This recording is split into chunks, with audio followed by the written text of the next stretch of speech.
Purdy across the 20. He's going to score. Downfield, does he have the gas? He cuts back on the 20. Look at that. Takes the shake. We gon' run this town.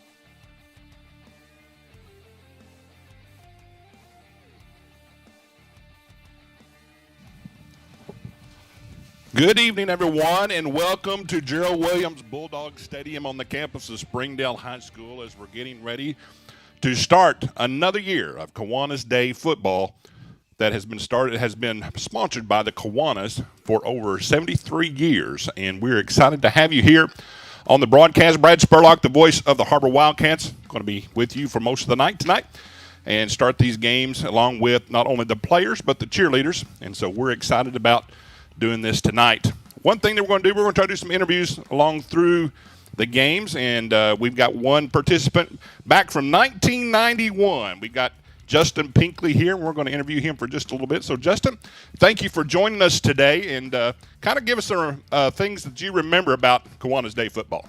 Oh, it's just learning the game. Had no clue what I was doing. My parents signed me up. I was in second grade on my first one, so I think it was actually second or third I started, but I learned the game, played it all the way up through junior high, high school. I'm watching these kids warm up right now. It's just bringing back the memories. Like, literally did not have a clue what I was doing, but a lot of good coaches over the years that still friends with today that I've kept up with, and really good experience. What some of these things we might take for granted, to kind of tell us how your fitting went, your first couple of years for Kiwanis football, getting your helmet and shoulder pads and what that was like.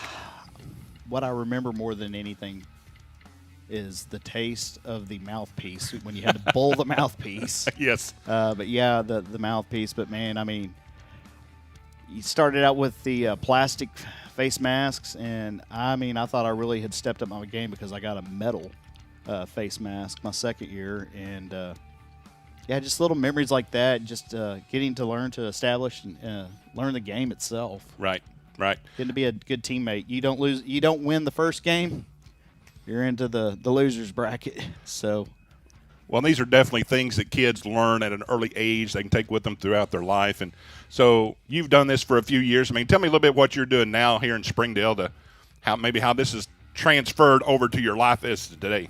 Yeah, so I've been with Springdale Fire Department almost 22 years now. I've worked my rank, or started out as a firefighter, and I've worked up to a driver-operator to the rank of captain now.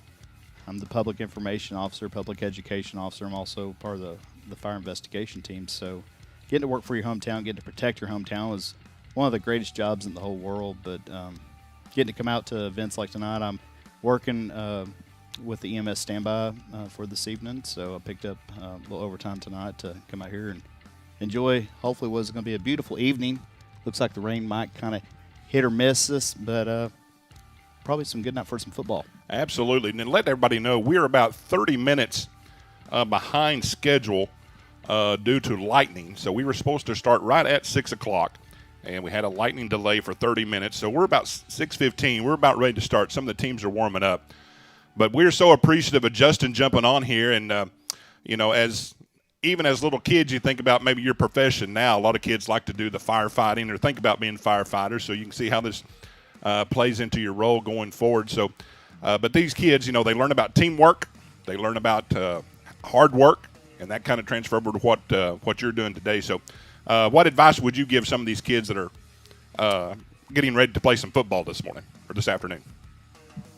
Well, at the end of the day, they need to understand that, we win together, we lose together. We're a team, and it's just one of those aspects that you'll carry on the rest of your life. Like I said, I have friends that we played all the way through high school. We played for Gerald Williams here in '99, and we turned around, and it was one of those lessons, in life. But friendships, like I said, I still keep up with a lot of my guys that I met in Kiwanis and we played all the way through high school, but looking back at these old photos I have on my phone of when I was in Kiwanis, I actually had a head full of hair. I don't have that now. But Danny Norris, awesome guy. Remember, I know Danny very well. Very, yes. very yes. outstanding Christian man that Yes. is just a great human being. I played with his son Matt. I was one of Matt's biggest fans out there. I mean, Matt was a great player, but I was thinking about looking at the 30-yard line. I remember my second year I was on the white team, and I don't think I've ever been hit that hard. Brett Hobbs lit me up. And, I mean, he was playing linebacker then. I mean, he set all these records with us at Springdale. But I got laid out in high school over on the 40 by Texarkana one night and in the playoff game. But it's still that first big hit that Brett caught me coming through there. I mean, he pancaked me. You remember those kind of things, don't you, as growing up as a kid and playing football? So great memories that you have. It looks like we're probably going to be another lightning delay. People are leaving the stands at this time, and they're taking the kids off the field. So it looks like we're going to go under another weather delay. If it is lightning, it'll be another 30 minutes before they give the clearance, and we do apologize for all the delays. But we will come back here live once we get rolling. Want to thank Justin Pinkley for coming up and visiting with us. Now he has a role to do to make sure everybody stays safe, and we're so thankful for him. Thankful for what he's doing here at Springdale and the fire department as well. So, but Justin, thank you for coming out today. Absolutely. And you guys stay with us. We're going to take a break until the weather delay is over, and we'll come back and talk some football. Thank you for watching the Kiwanis Day football here on the Springdale Athletic Foundation.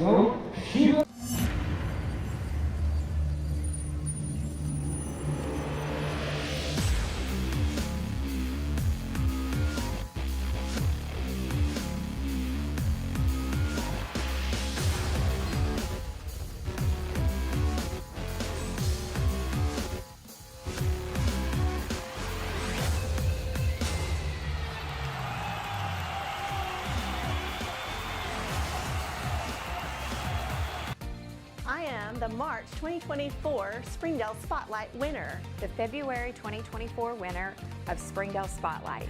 I was the winner of the May 2024 Springdale Spotlight. I'm the Springdale Spotlight winner of summer 2024. Use the hashtag Springdale Family when posting about the great things happening in our school. You could win a prize pack just like this. So don't forget, take it and tag it. And you may be the next winner. Hashtag Springdale Family.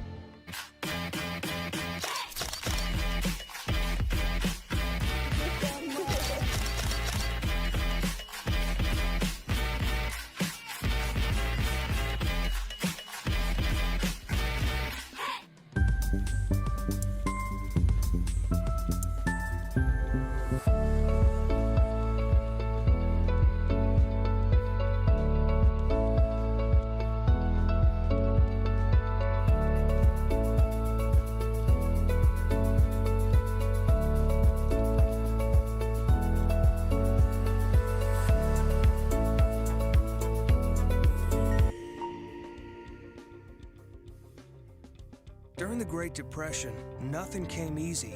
But with just 5 cents, an old truck, and a load of hay, John Tyson and his family found a way to deliver quality chicken to other hardworking people. Today, Tyson continues to find new ways to help put a chicken in every pot. Because people deserve farm-raised chicken of the highest quality. At Tyson, we remain committed to this simple promise: to always keep it real, to always keep it Tyson.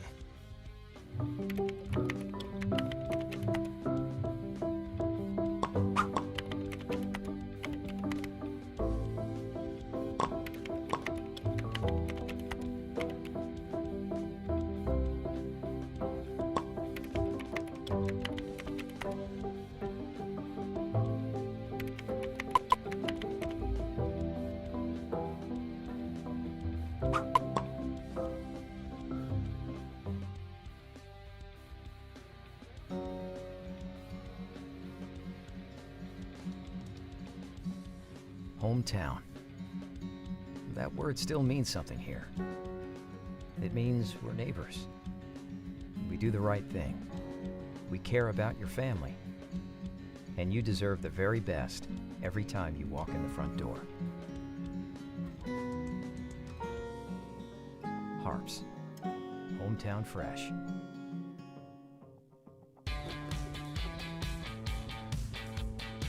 Goodbye, guessing. Hello, confidence. So long, stress. Hello, security. Farewell, running to the bank. Hello, banking from anywhere.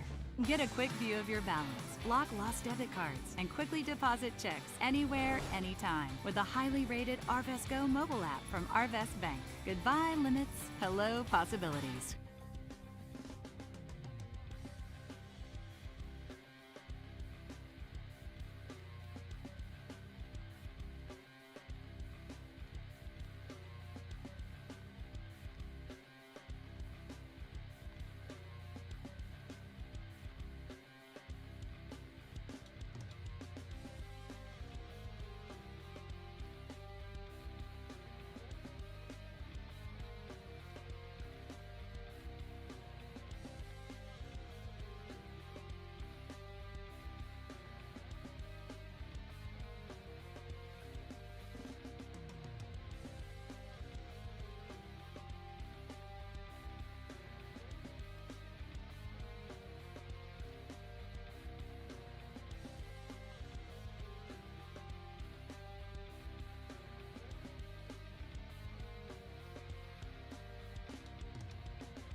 Purdy across the 20. He's going to score. Downfield, does he have the gas? He cuts back on the 20. Look at that. Takes the shake. We gon' run this town.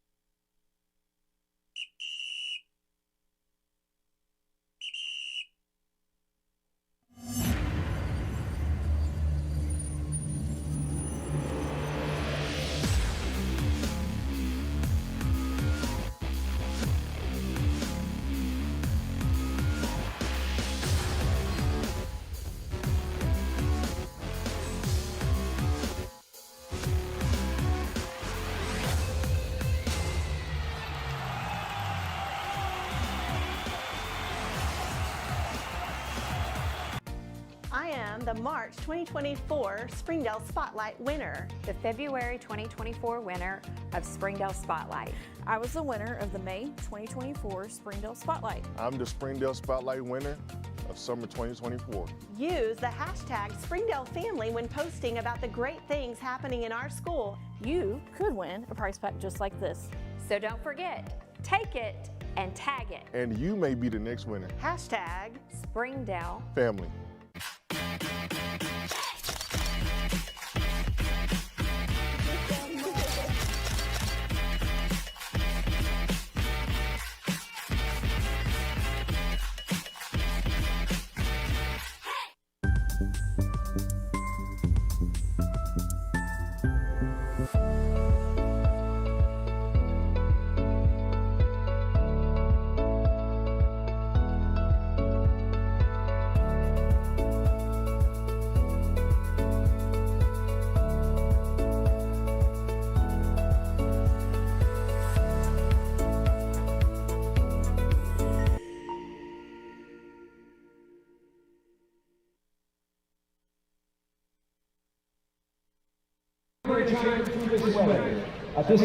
We are back at Gerald Williams Bulldog Stadium for the 73rd annual Kiwanis Kids Day football game, and we're so appreciative that you have stayed with us through the weather delay.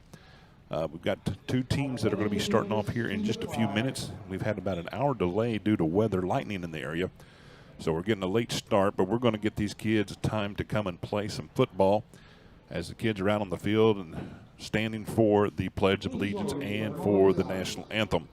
Once again, we're glad that you're here. This is the 80th year of Kiwanis here in Springdale. Started back in 1946 and been doing this a long time. Once again, this is the 73rd year of the Springdale Kiwanis football program. Glenn Plumley, president of the Springdale Kiwanis Club. Known him for a while, and he is the one that has taken charge for this year. And once again, to put this on, and if you guys were here with us a little bit earlier, we had Captain Justin Pinkley from the Springdale Fire Department who stayed with us and talked with us during some of the rain delay. And he gave his insights on being here at the Kiwanis Football Day area. And he was back in 1991. And after we were off the air due to the lightning, we talked a little bit, had some great stories we told with one another, and knew some common people, and talked about the old stadium that was here, and how this stadium has changed, and what a great facility we have here in Springdale and also Harbor. And Springdale Athletics have really upped their game in the programs, and we're looking for some great years both out of Springdale and Harbor. But we're going to have the future stars of Springdale and Harbor right here on the field tonight. As what we will have here tonight, we will have the first grade and second grade teams play one another first off. And we've got the first and second grade red team and the first and grade second white team. And the way this will work tonight is they're going to have two 20-minute halves. And with those 20-minute halves, it'll be a running clock. So there will be no stoppage of the clock unless there is a timeout. They will have one timeout per half, but it will be a running clock. We'll have about a 10-minute break at halftime, either a 5 or 10-minute break that will be discussed by the coaches, and with the delay, it may be 5 minutes. And with that, we'll have one timeout per half. And if there is a timeout, it'll be 1 minute each for the timeouts that they have. And when we get to 2 minutes left to play in the first half or the second half, they will stop the clock. So that'll be kind of how the rules go. Other than that, it's going to be straight tackle football. And we're excited to see these young men come to play. Also, the cheerleaders will be here. So this is part of the cheer squads as well. And so they will be participating during the game and I believe during halftime. So, but we want to thank all the sponsors, and we'll go through the sponsors as we go through the game. And we're excited to have some football. Getting ready for some football here in Springdale, Arkansas. And I tell you what, this is one of the most historic hearts of Springdale athletics, where generations of football stars have gotten their very first start right here at this Kiwanis Kids program. And so with these young men, they take the field in the stadium, and got a lot of parents, grandparents, and if you're watching with us here on the Springdale Athletic Foundation, welcome to Kiwanis Day Football 2026. As we get started, looks like the white team, this is first and second graders, they will be on offense. With the first and second red team, they will be on defense. We'll go through here, and we will announce some of the lineups as we go. Make sure these kids get some air time and announce the coaches. And we're excited to see what these young men can do. And they've had some practices over the month of July. We know we've had some heat, and I know they've had to cancel some practices due to the heat. Again, they stay hydrated, they stay prepared, and we are ready for some football. And once again, we'll get some numbers as we go through here, announce some of their names. But we're excited. I know these kids are excited, and our first play is underway, and we get a snap, and it's going to be a run around to the right side. Carrying the ball for the white team, that's Camden Burns. Camden Burns, the running back for the white team. And he looks like he lost a few yards on the play. Great tackle by the red. And so we've had our first play. It's going to be a loss of a few yards. Going to bring up second down. We will call it 13. The ball is going to be placed at the 16-yard line. The white team will be moving left to right on your television screens. Got a good-looking crowd here. Survived the rain. Survived not much rain, but did survive the lightning. That's why we had the weather delay, and we are underway. Once again, 20-minute halves. We've got 18:43 left to play here in the first half. And the white team is calling out the signals in the huddle. And they've broken the huddle, and we're ready for the second play here. Not much here. Looks like kind of a full house backfield for the white team. And what you'll see is you will see the coaches. They'll get people lined up. This is part of the learning experience for these young men. Red team looked like just kind of a straight 4-3 defense. Nothing fancy. And we're getting ready for the next play here. It's underway. And looks like the red team shot through the gap there, and we've got a quarterback sack. And that looks like number 7, Sebastian Caraway for the red team, who got the sack in the backfield. And that's going to be another loss on the play. Adrian Caballeros for the tackle. Again, if I missed the number, we'll get them all situated here. I did bring some binoculars because sometimes they're hard to see. The white team does not have numbers on the front, so we're trying to catch these as they break the huddle here. Know their positions when they come up to the line of scrimmage. But once again, we've got 3rd and 18 now for the white team.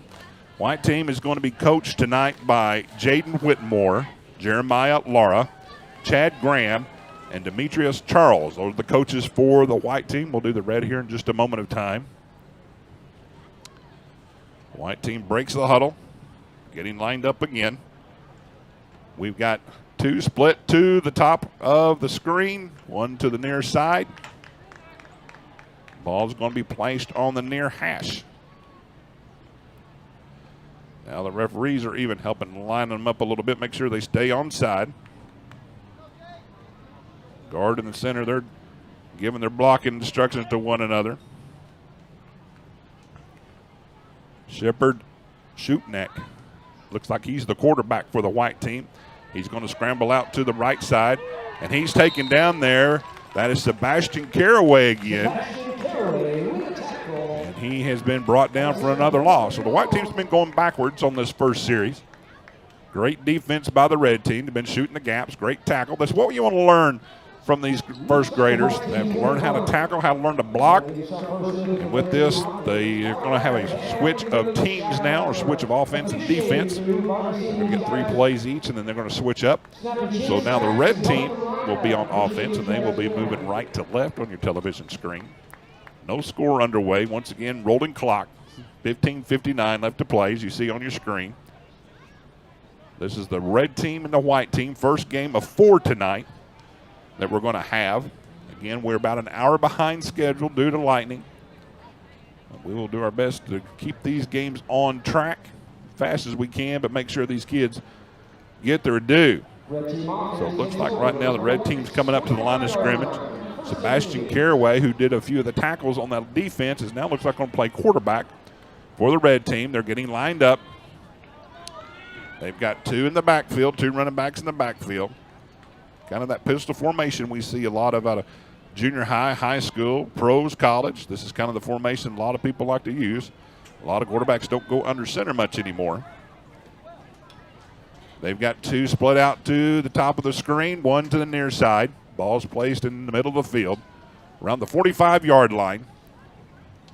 Caraway gets it. He's going to hand it off this time. This is going to be Hayden Moore. Hayden Moore has cut back across the field. Look at this. Now we see a flag here, but he's going to keep going. He's down to the 25, 20, 15, 10, 5. He's going to score, but we're going to see what the flag is for. We think we're going to get a hold. But that was Hayden Moore. 45-yard touchdown, but it's going to be called back, looks like due to holding. What an exciting run for that young man. Got some playing time, got a touchdown out of the play, but unfortunately he's going to have to do it again. Going to be a 5-yard penalty. And it's going to be backed up to about the 50-yard line. Again, now, these rules may be a little bit different for Kiwanis, so we'll see where they place it, but if it's normal rules, they'll back it up 5 yards. Yep, there we go, 49-yard line actually of the white team. And we're going to call it second down and 15, or excuse me, first down. They'll redo the down. First down and 15. And they'll get it lined up again.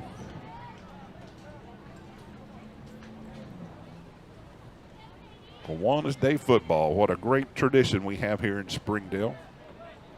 Again, 73rd annual Kiwanis Day. We're looking about 78 degrees right now at game time, so rain's kind of come in and cooled it off a little bit. Now, once again, this is going to be quarterback keep. This is going to be Caraway. He's coming around the left side, got a little bit of room. He busts down the middle. Here he goes. He's at the 20, the 10, 5. Touchdown, Sebastian Caraway.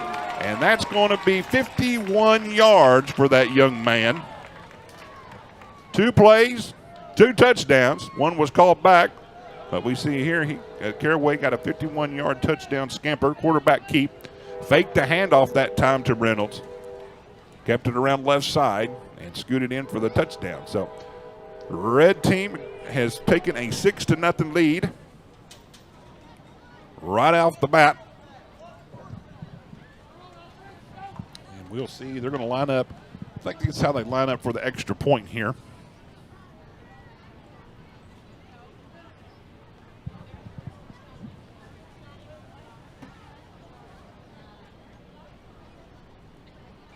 They're lining up for what will be the extra point in the formation. Caraway will be the quarterback. Reynolds in the backfield. We'll catch the other young man that's setting up in the backfield there as well. That's number 22. That's Jeremiah Caraway. I'm sure those two, they're brothers or they're twins. We don't know. So you guys that may know, they may be brothers. So they're in the backfield. Now this time it's going to be a handoff, and this is going to be Brexton Williams. Walker Artribe lined up in the backfield and handed that off to Brexton Williams for the conversion. It was a 2-point conversion. And so the red team leads 8-0. The first thing. Again, it's a rolling clock. We'll keep it right here right now. We got 11:38 left to play in the first half. Sebastian Caraway on the 51-yard scamper for the touchdown. Now, once again, we're going to switch sides. We'll take our breaks through here as we go along.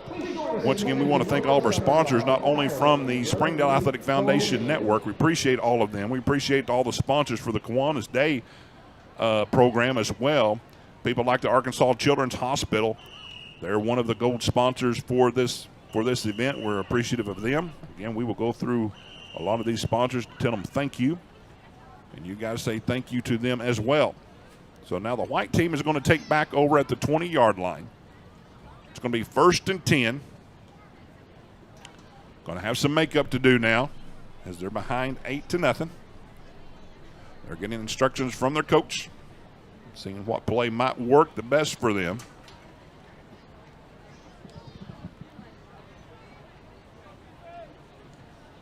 Great atmosphere tonight. Got a lot of people in the stands. Got a lot of people cheering on for kids, grandkids, aunts and uncles in the stands, brothers, sisters. They're bringing the white team up to the line of scrimmage. Again, they don't get much practice, and these are the 1st and 2nd graders, so they're learning the aspects of the football game, how to get lined up, what to do. Most kids, I think, like to line up. They like to take the ball, whether they're quarterback, running back, wide receiver, and run. It takes some blocking as well, so these guys are learning how to block. And they're getting in their stance. And there's going to be a handoff in the backfield, and the two kind of run into each other. That's big old number 98. That's Joel Dominguez. Just kind of pushes them down in the backfield. Didn't get much going on that. The running back and quarterback kind of bumped up a little bit there. That was Shepard Shootneck again. He ran into the quarterback. And it's going to be a loss of a yard or two. Back up at the 18-yard line. We'll call a loss of 2. So it's going to be 2nd down and 12 for the white team. They're going to try to find something that works for them. The red team found a few gapping holes in the first series they had. This is the 2nd possession that the white team has. First go around, they lost some yardage. They're trying to make it up right here. Again, trying to get things lined up. Really is no play clock to speak of in these kind of games. Again, this is a teaching moment. There's a snap in the backfield. It's going to be fumbled around. I think the white team came back up with it, but it was fumbled up around the backfield. So the snap looked like it was there, but it was recovered there by Shepard Shootneck. Ball came back out to the line of scrimmage, so no gain. Be 3rd down and 12 for the kids. After 3rd down, if they don't pick up a 1st down, that's when they switch up into the field. Switch up offense to defense. White team looking to find something to make mom and dads proud. Something to cheer for. Speaking of cheers, we got a bunch of cheerleaders on the sideline. They're cheering on the teams. They're going to perform once again during halftime, during the games, between games. So they're excited about doing their routines as well. White team's lined up again. Kind of a full house backfield. There's a quarterback. Oh, what a great tackle that time. That Shootneck on the run. And that was Jeremiah Caraway. He was in the backfield with his brother, and boy, he came up there and made a fantastic tackle right there. And we're going to call it another loss. Great job by the red team. They're doing a good job of tackling, great form tackling for young men like that. And so now we're going to see a turnover of downs, if you will, or switching sides.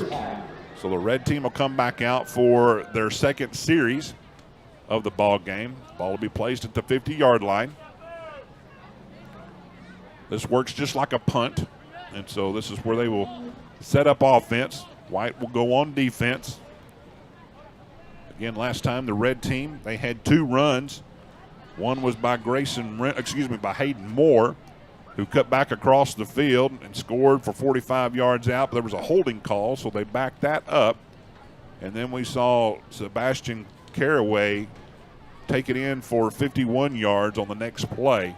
And that's their score as of right now, 8-0, red over white.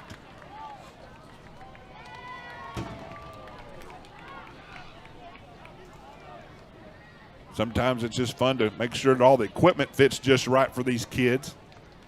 Shirt tails sometimes hang down to their feet. They may want to trip over them a little bit, but they've got most of these guys tucked in and pads on, helmet strapped on, chin straps up. We're ready for the second series here. This is Caraway. He's going to pitch it to his brother. He's coming around right side, got a little bit of room. Nobody's out there. He's at the 40, 35, 30, cuts back in. Still on his feet, makes another man this. What a great cutback he had. What a great job there. That was Jeremiah Caraway. That was a great run. Pickup of about 21 yards on the play. He got down to the 30, cut back. Looked like he might be able to score, but the white team come up and gave him a tackle there. But that was a great run there by Jeremiah Caraway. And that was with that run, they're going to put the ball up. And maybe they were calling a face mask. I didn't see the flag. If there was a flag, I apologize. I did not see it. So the ball's going to be up into the red zone around the 14-yard line. So that was about a 31-yard scamper. Tack on the penalty, and we've got first down at the 14-yard line. 4:40 left to play here in the first half. Again, two halves that we're going to have for these football games. Rolling clock, 20 minutes apiece. Lined up getting the play. Red team seems a little more organized. Now we've got, this is going to be Walker Artripe. Now there was a snap and it looked like he threw it. We're going to call it incomplete, or is that a fumble? They're ruling it incomplete. So we're going to call that second down, incomplete pass, if that's what the intent was. Hey, you don't know, these guys may have an arm on them. We just have to look back and see what they can do. Artripe filling in for Caraway.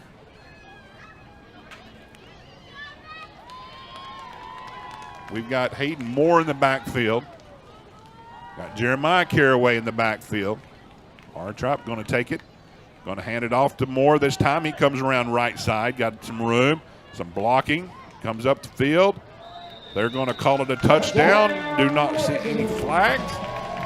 And so that is going to be a touchdown for Hayden Moore, who had his first one called back due to holding. But that's going to be a 14-yard touchdown for Hayden Moore. So they have taken a 14-0 lead, and the two-point conversion upcoming with a little over 3 minutes left to play in the first half. Red team's got some good blocks. They've got some good athletes there that can get to the outside. As we've seen between maybe the red and white team a little bit, white team's had some problems with the snap, hanging on to the snap. Red team's been able to penetrate, and they've been a good job tackling. And so, well, we've seen the red team on offense finding some holes, able to get around the side. And they're looking to take them. Now, there's a bad snap just as we speak of, and that's usually what happens. A commentator curse. You talk about the snaps, and all of a sudden they had a bad one. So 14-0 is going to be our score. 2:30 left to play here in the first half. We're going to hang on just for one more round here. Actually, they are going to call timeout, and we're going to take a timeout with them. We appreciate you watching the Springdale Athletic Foundation. We'll be back right after these messages. During the Great Depression, nothing came easy. But with just 5 cents, an old truck, and a load of hay, John Tyson and his family found a way to deliver quality chicken to other hardworking people. Today, Tyson continues to find new ways to help put a chicken in every pot. Because people deserve farm-raised chicken of the highest quality. At Tyson, we remain committed to this simple promise: to always keep it real, to always keep it Tyson.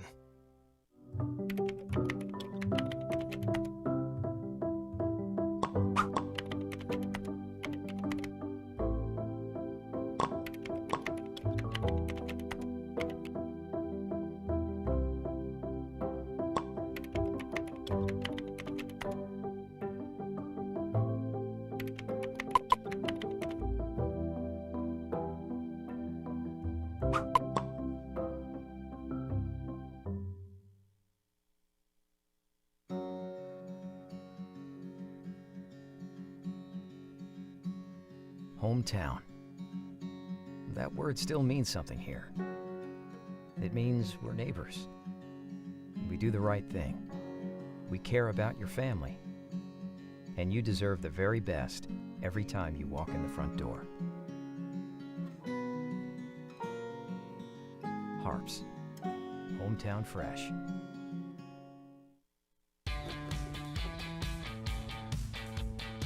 Goodbye, guessing. Hello, confidence. So long, stress. Hello, security. Farewell, running to the bank. Hello, banking from anywhere. Get a quick view of your balance, lock lost debit cards, and quickly deposit checks anywhere, anytime with the highly rated Arvest Go mobile app from Arvest Bank. Goodbye, limits. Hello, possibilities. We are back at Gerald Williams Bulldog Stadium. The first half of the first game. Again, we've had lightning delays, a weather delay for this first game. And we got a late start about 7 o'clock, a little bit after 7 o'clock. So this is the first game of the night. This is the red and white game of the first and second graders. And right now the red team is leading 14-0 over the white team. The red team took a timeout. They get a 1-minute timeout per half. So the red team took the timeout. And now we will pick up play once again with the white team taking the ball over on the 20-yard line. Again, moving left to right on your television screen. Trying to get something going here for the white team. Once again, when halftime comes up, whether it be 5 or 10 minutes, again, we don't know, maybe due to the weather, they may do 5 minutes, but they will have either a 5 or 10 minute delay, or 5 minute intercession, I should say. And halftime performances will be done by the cheerleaders. And so, again, they will get their shot to perform. They've already done a few backflips during the timeout. So they've got some great athletes out here on the sideline for the cheerleaders. What will happen next? We will have the red-white game of the third and fourth graders. That will be the second game. As far as this game tonight, the blue team, there's a blue team that is a first and second grader as well. They're not playing tonight. They will play tomorrow. They will play tomorrow night at 6 o'clock, and they will play the loser of this game.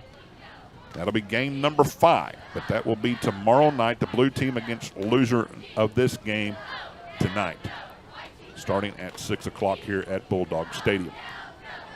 White team has broken their huddle. They're looking to get something going before the first half ends. Red team has been pretty dominant on this side.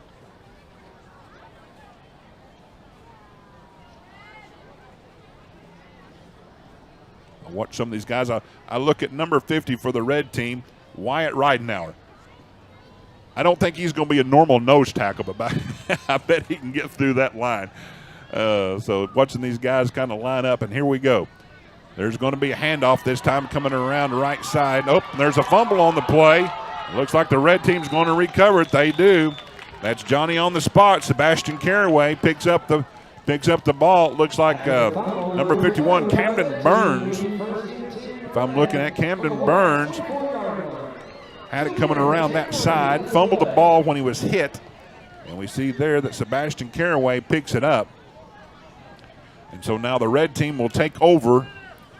1:50 left to play in the first half. Getting people switched in and switched out as the red team will go to offense now. Getting those little legs to churn coming in and off the field. Love watching these kids play and participate. This is what it's all about. Again, if you weren't with us earlier, Justin Pinkley, he played in this game. He's a captain of the Springdale Fire Department. We talked a little about some of the things that he's learned. Teamwork is a big thing that these kids learn. Learn how to work with one another as you get older and have jobs. Even marriages and things of that nature, you want to have teamwork. This football game, this football at early age, this teaches how to play as a team. We've got Caraway. He's playing the quarterback position again. It's handoff to Moore. Moore's coming around right side. Got a little bit of room again. Don't know if they're going to catch him. He's taking that angle to the end zone. Touchdown, red team. That is for 24 yards for Hayden Moore. Hayden Moore has 2 touchdowns, one of 14 yards, one of 24. Just like that, they scored again. It's 20-0. Red over white. Clock continued to run. 35 seconds, 34 seconds. They'll line up for this two-point conversion. The last time they tried a two-point conversion, they failed. Kind of a bad snap. They fell on it, but two-point conversion was no good. They're lining up. This may be the last play here of the first half. They're getting everybody lined up. We will do our best the next half. Want to introduce some of these kids. These kids want to get some airtime. We're going to give them their names and some of their due. There again, we see Caraway's going to throw it this time. What a pass. That was a good pass. That looks like that was intended for Owen Moeller. If I got the number right, I hope I did. If not, I apologize. Owen Moeller was the intended receiver. It was a good pass on a little slant pattern. So they're running little slant patterns, and he did a good job. Just fell right out of his hands. And that's going to be the last play of the first half with the red team leading the white team 20-0. We're going to take a halftime. We'll come back. We'll watch some of the cheerleaders, some of these cheer girls that are participating as well, and we'll talk some more right after these messages. Thank you for watching the Springdale Athletic Foundation Network. Program is because of your commitment and generosity that you are able to provide a safe, fun, and meaningful football experience for our youth program.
How about that halftime entertainment? Amazing job, cool kids.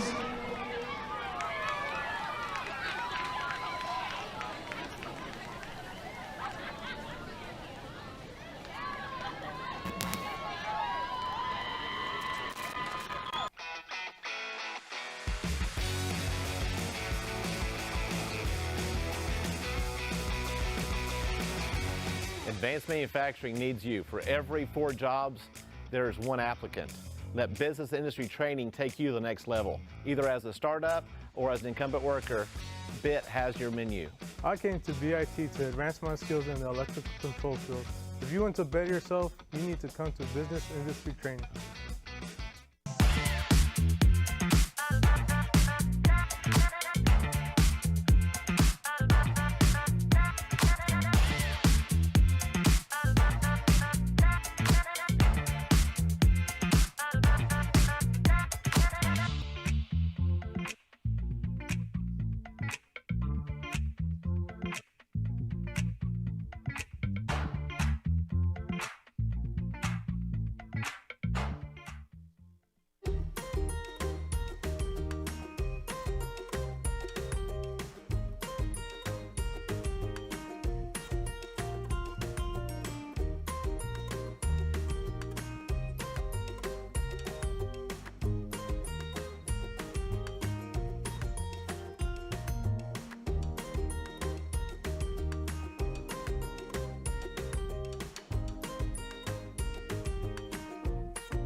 Goodbye, paperwork.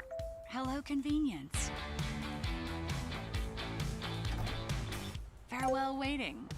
Hello, personal service. Catch you later, dreaming. Hello, planning. Buy your dream home, connect with a personal banker, and easily schedule an appointment with digital tools from Arvest Bank. Goodbye limits, hello possibilities. Arkansans appreciate community. We work and raise families, care for our neighbors, and come together in good times and bad. At First Security, that local strength is what we love best about our home state. There is commitment here, and heart, and hope. Thank you to everyone who is standing together, learning from one another, and making Arkansas a place we all love to call home. We're proud to be your community bank.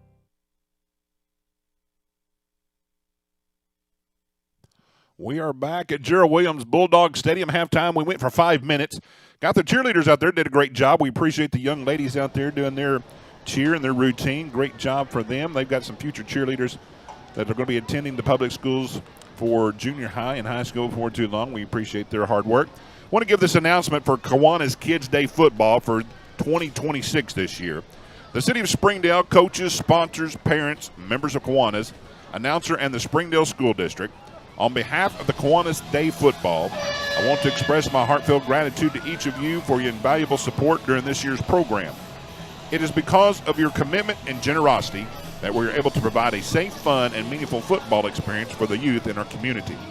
To the City of Springdale, thank you for your continued dedication to support youth athletics.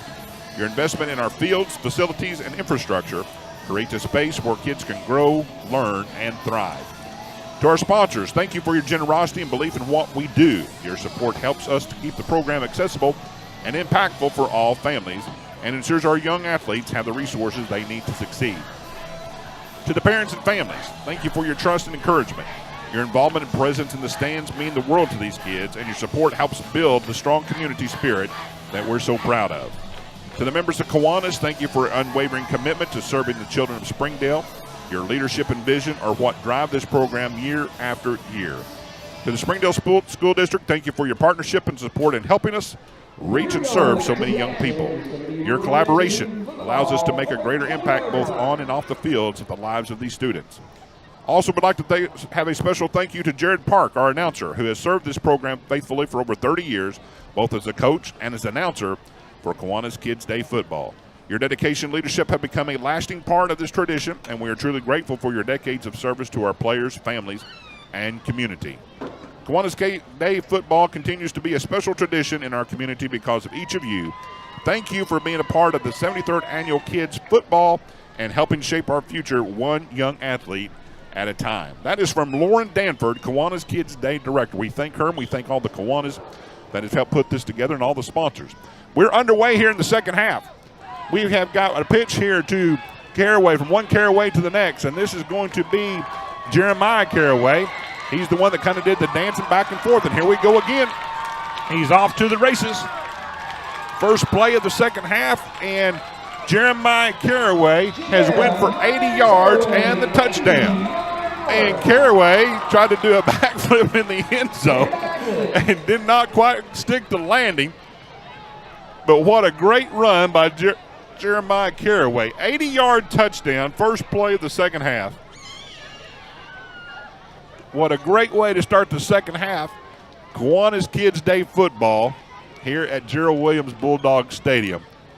Second half underway, 20-minute rolling quarters, and this one has got to start off with a bang. So Jeremiah Caraway has a 31-yard scamper in the first half. He was tackled right there around the 30-yard line. Now we have an 80-yard touchdown, and the red team just keeps moving up and down the field, and they are up right now 26-0. They've got the score kind of backwards. That should be 26-0. We'll get that corrected, but they're going to be lining up for the two-point conversion. Again, let's kind of go over some of the members here for the red team. We got number 5, Brixton Williams. Number 7, Sebastian Caraway. He's been most of the quarterback. Number 9, Grayson Reynolds. Number 11, Hayden Moore. He's run the ball a couple of times for touchdowns. They're lining up for the two-point conversion. We'll do some more here in just a moment of time. There's the snap. And he run around to the right side. Looks like he's got a little bit of room. And we've got a touchdown. And that is going to be Walker Artripe for the touchdown for the two-point conversion. So now the score is going to be 28-0. The red over the white team on the first play of the second half. So let's do some more of the roster here. I know we like to give these credits a little bit of shout out here. So that was number 45, Walker Artripe, that scored on the two-point conversion. Other team members, we have number 11, Hayden Moore. We talked about him. He had a 14-yard touchdown and a 24-yard touchdown earlier in the first half. Jeremiah Caraway, who just had one for 80 yards. Number 26, Eduardo Gonzalez. Number 28, Owen Moeller. 32, Abraham Vasquez. Number 34, Matthew Winkleman. Number 35, Jesus Gonzalez. 44, Cameron Gillian. 45, once again, that just scored on that two-point conversion, Walker Artripe. 48, Adrian Calaros. Number 50, Wyatt Ridenauer. Number 55, Jared Ridenauer. And number 50, Ridenauer, he made a great tackle the first half, so great to see him up there. Number 77, Santiago Trejo. And number 98, Joel Dominguez. That is the red team, and we want to give them some shout-out. Once again, the coaches for the red team, Sean Caraway, Donnie Coker, and Derek Williams. Head coach is Sean Caraway. And he's got his team lined up pretty good and running pretty good on this opening night of Kiwanis Day football. Running on all cylinders. We'll go over the white team here in just a moment of time. The white team's going to take the ball at the 20-yard line. After the touchdown, they bring the ball out to the 20-yard line. Coaches for the white team, Jaden Whitmore, Jeremiah Lara, Chad Graham, Demetrius Charles. Those are the coaches. Head coach is Jaden Whitmore. Again, trying to get them all lined up here. 16-15 left to play here in the second half. This is the first game. Again, if you were not with us earlier, just now joining us, we had a lightning delay. We had weather delay for about an hour. Had one for about 30 minutes, about to get things going. And as we were up here in the booth, a big lightning strike, you can just see it from the booth. And they paused it for another 30, 45 minutes until the weather got out of the area, so they were able to do this. So we'll see what the white team can do. This is number 11. This is Matthew Baker, and he's tripped up in the backfield. That's a great tackle there by the red team. We'll kind of get him in just a moment in time. We'll give him some props on the tackle. Great tackle in the backfield. And that is that's Hayden Moore, the big running back for the red team. Also playing linebacker, shot through the gap, able to make a tackle. We'll call it no gain on the play. Matthew Baker on the carry. Second down and 10. Actually, they're moving the sticks now, so he did lose a little bit. They're just now moving it, so we're calling lost of maybe 4 yards. Second down and 16 for the white team. Again, these are learning lessons for these kids, trying to find the right hole, sometimes even just to get the snap. And red team has performed just a little bit better than the white team tonight in that manner. But again, these kids are learning, taking it all in. Someone from this football game may be the star in junior high and high school. And maybe one day in the college ranks, pros. We've had some great people come through here at the Kiwanis Day. Many people remember the 2005 Springdale Bulldogs. Well, you know, we've had several of those guys come through here, played in college. And don't want to try to leave anybody out. Damian Williams, Mitch Mustang, they played in these games. Great Bulldogs, went to college. Damian went to pro. Now we've got a run here by the quarterback. He's got a little bit of room. And he's met right there. What a great tackle once again. That is Hayden Moore on the carry. That's Cilliat Wood. Cilliat Wood on the carry. Had a little bit of room on the outside, but it closed quickly. Hayden Moore did a great job of wrapping him up. And he's going to see where they mark it at. Maybe no gain on the play. Started off good. Takes a little while for them little legs to get going around the outside. Hayden Moore was able to track him down, stop him for no gain. So it's going to be third down for this white team again, third down and 14. Again, rule states if they don't make the first down, it'll be a turnover on downs. They'll take the ball out to the 50-yard line. That's where the next possession will be for the red team if they do not make a first down on this play. Holding your blocks, learning your blocks, learning to find what hole to run through. All these you learn at an early age. As we saw Jeremiah Caraway on the 80-yard touchdown, sometimes you learn to do backflips after you scored. We just have to work on the landing a little bit. I think I probably gave him a 7.2 on the landing on the backflip. If he had landed it, probably got close to a 10. But we'll give him a lot of credit for the 80-yard touchdown run. So These kids learn a lot. They like to have fun. This is what it's about, having fun with these kids. Little movement there. Now the ball's on the ground again. Oh, and here comes that red team. That looked like that was Brixton Williams. He looked like he got the face mask. And now we do see a penalty. Yep. Penalty come out. We're going to see a face mask. He got him up a little too high around that head, grabbed the face mask. So that might be the first down that they're looking for. We'll march it off 15 yards. So they may not give him the first down. Face mask.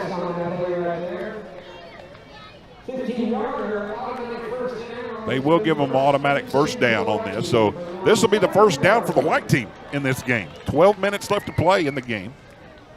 This will be their first down. They've been kind of going backwards, and so they got some positive yardage out of that due to the face mask. It's kind of a bad snap, and as we saw there, Cillian Wood picked up the ball.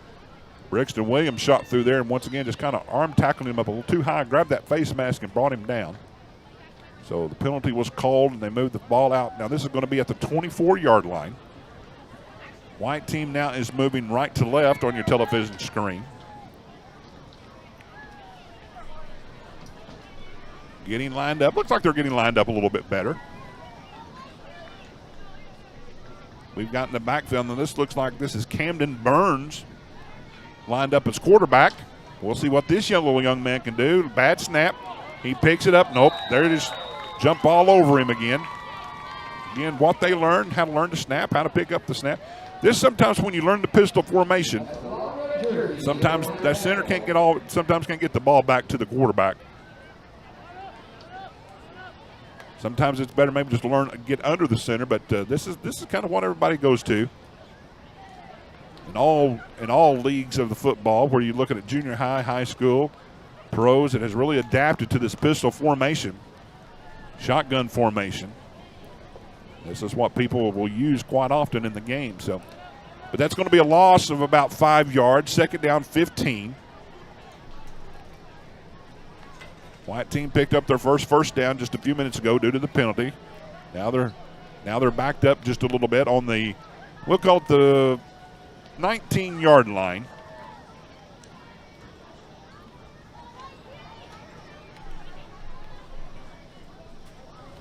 They're getting lined up again. The referee's helping them to line up onside. And it looks like now the quarterback's getting a little closer to the line of scrimmage, almost a full house backfield again. Camden Burns looks like he's the quarterback. This time it gets him, and he's going to throw it right up in the middle. It's going to fall incomplete. That's going to be a correction. That's Matthew Baker who took the snap. Good snap. Right back and threw it. And you never know sometimes who you're going to throw it to, but he got rid of it, falls incomplete. So now it's third down and 15.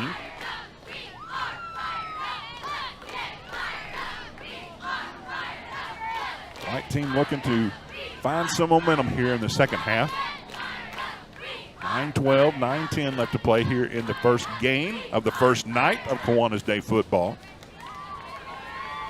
Again, we've got 3 more games after this. Stick with us. Appreciate once again, the sponsors of the Springdale Athletic Foundation. We appreciate the sponsors for Kiwanis Kids Day football. Great tradition here in Springdale. Again, 73rd year they've done this. Sometimes I think how old you are. This has been going on longer than I've been alive, and maybe some of you too. So great tradition here in Springdale and what they've done. There's a fumble on the play of that snap, and the red team has picked it up. Now they were going to either third down, or if they didn't make it, it was going to have to be a punt anyway. So red team has picked it up, the recovery. So the red team will go on offense. And the ball is going to be placed around, let's call it the 16-yard line. Short field for the red team. Again, they've looked a little bit better tonight. Athletes have a little faster, hit the holes a little bit better. But again, this is why they learn this game. They can learn from things they need to work on. So they're going to get lined up, the red team. Quarterback for the red team has been Sebastian Caraway most of the time. as they get ready for two-point conversion. Sometimes it's Walker Artripe. I think he's kind of the running quarterback. They do the full house backfield. Who we usually have in the backfield is Hayden Moore. Also, we got Jeremiah Caraway in the backfield. They've done a good job. We've had a 51-yard touchdown from the red team. That was from Sebastian, the quarterback. 14-yard touchdown and a 24-yard touchdown by Hayden Moore. And then the first play of the second half, 80-yard touchdown by Jeremiah Caraway. This will be their second possession of the game for the red team. Caraway takes a snap. He looks like he's going to throw. Now he's going to scramble. Makes one man miss. Great block there on the end. Cuts back into the middle of the field. Looks like, and he's going to make it in for a touchdown. What a great scramble there by Sebastian Caraway. And he's going to be scoring out from 16 yards out for his second score of the ball game. 2 plays, 2 touchdowns for the red team here in the second half. That was a great run there on behalf of Sebastian Caraway. As he comes to the right side, got close to the sideline. Let's give a shout out to Brixton Williams. He did a great job blocking there on the end. Got the block, and then Caraway turned it back inside from the right to the left. Got too close to the hash mark and then cut it back to the right again for a great scramble and a touchdown. And now they lead 34-0 over the white team. And they're lining up for the 2-point conversion. What we have down here on the right side, once again, Brixton Williams is lined up down here. Also, we've got Owen Moeller lined up, split out to the near side. Going for the 2-point conversion. Little of a bad snap. This is going to be Moore. Oh, what a block. Now, I don't know if they're going to call that blindside block, but that was kind of a big block there on the end. Moore got the 2-point conversion. That was pretty close to being a blindside block. We'll see what they call, if they're going to call that or not. If not, it's going to stand. It's going to be 36-0. What a great block there on the end. It was a bad exchange on the snap. Hayden Moore picked up the snap and then he ran it in for the 2-point conversion. As he's running out to the left side, boy, what a great block there on the end. And I mean, he smashed him there on the end. That will be something that they will remember. Now, the referees are talking about this, so they may get them for that blindside block. That was it was a pretty massive block. Used to, those went by the wayside. You didn't think anything of it. Nowadays in sports, they call it, and that's for the player safety. We understand that. Because sometimes when they're not looking, they come and they get a block like that. That can really cause some damage. But they are going to allow this to stand, looks like. So now the white team will take over on the 20-yard line once again. They're behind 36-0. Not had much go as far as positive yardage for the white team. Again, this is why they practice. They're going to get another shot tomorrow. They'll get to play the blue team if the score stands. That will be the first game of tomorrow, starting at 6 o'clock. And they will play the blue team. Blue team does not play tonight. They will wait the outcome of this game, and whoever loses this game will play the blue team tomorrow at 6 o'clock, first game. As we're getting lined up here, once again, thank all the sponsors. More sponsors for Kiwanis Kids Day Football. We're so thankful for what they do. We've got people like Entrust Bank. Today is building a better tomorrow. That's Entrust Bank. The Gardens, Senior Living at Arkansas, a big sponsor for Kiwanis Day. So we thank all these sponsors. There'll be more as we go through here. But we want to thank those sponsors for helping put this on. We want to thank all of our sponsors for the Springdale Athletic Foundation for putting this on the network, for YouTube, for you guys to watch. Again, this is great for families to watch their kids, grandkids, brothers, sisters, aunts, uncles, for all of them to watch. And here we go.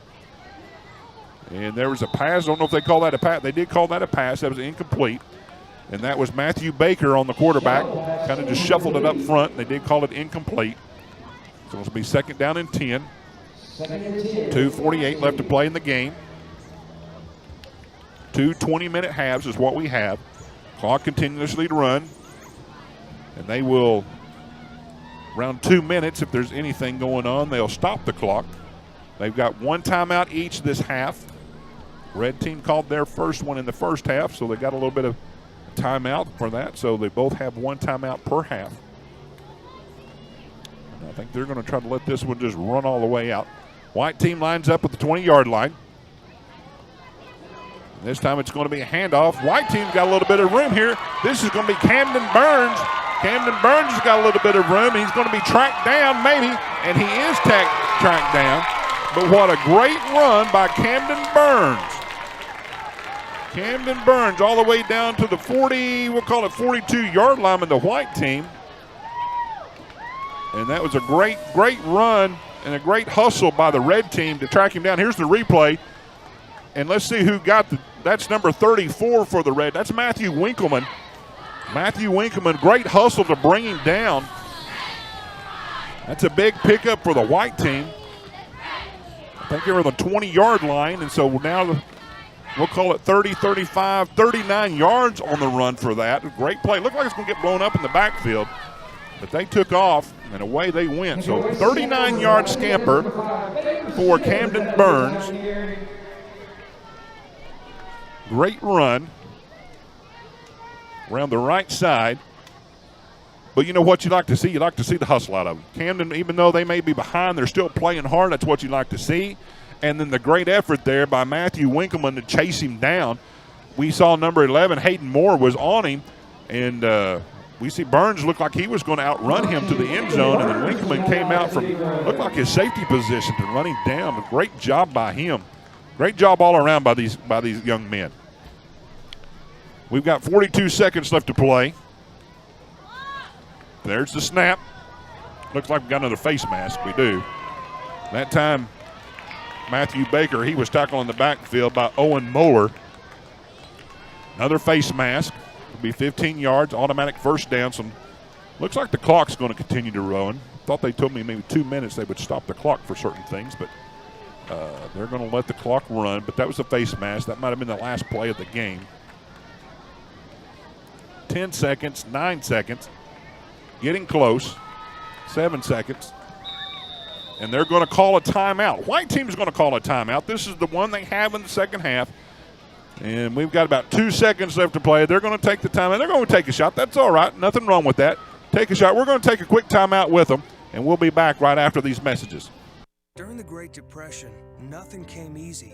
But with just 5 cents, an old truck, and a load of hay, John Tyson and his family found a way to deliver quality chicken to other hardworking people.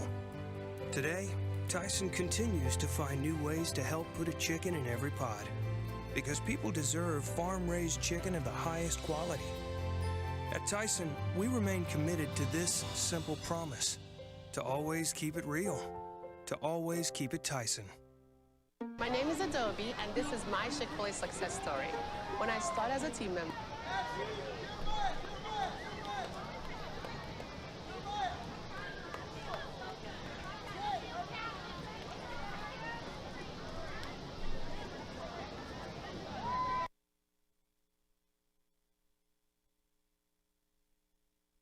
lined up for the last play of this ball game. 2 seconds left to play.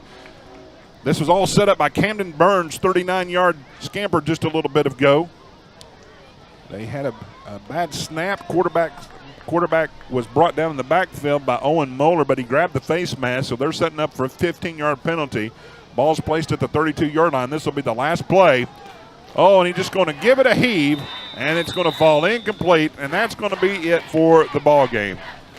Your final score, the red team defeats the white team 36-0. Great job by these two teams. Now, once again, this is how this will play out. So we'll see tomorrow the blue team will play the white team starting at 6 o'clock. And so we will watch them play tomorrow. And the red team, let's see here, just looking at my schedule, I don't think they are scheduled to play anymore for the rest of the game. So if that's the case, the red team's done their job, and they've won 36-0. Next game is scheduled to start. It was supposed to start at 7 o'clock. It's a little bit after 8. Once again, we had an hour delay, so we're going to take some time out here. We're going to wait for the next team to start. That's going to be the 3rd and 4th graders right here. That's going to be the red and white team as well. These two teams shaking hands in the middle of the field. Great job, guys. We're going to take a break. Thank you for watching the Springdale Athletic Foundation Network.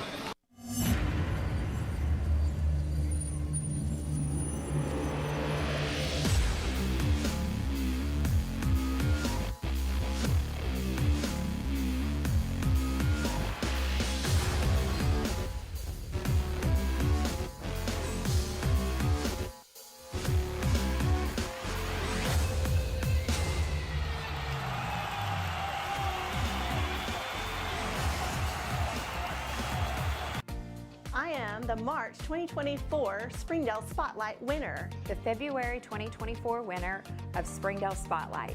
I was the winner of the May 2024 Springdale Spotlight. I'm the Springdale Spotlight winner of summer 2024.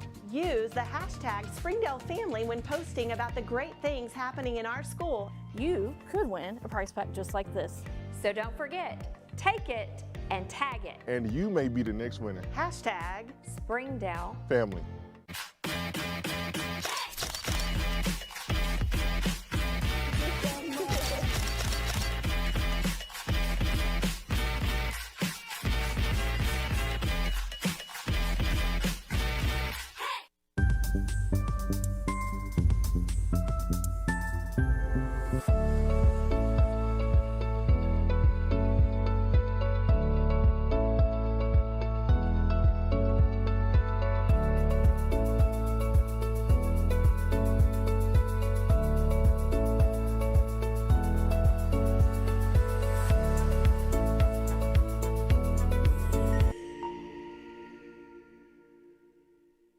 During the Great Depression, nothing came easy.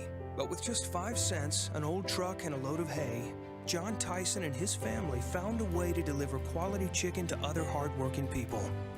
Today, Tyson continues to find new ways to help put a chicken in every pot. Because people deserve farm-raised chicken of the highest quality. At Tyson, we remain committed to this simple promise: to always keep it real, to always keep it Tyson.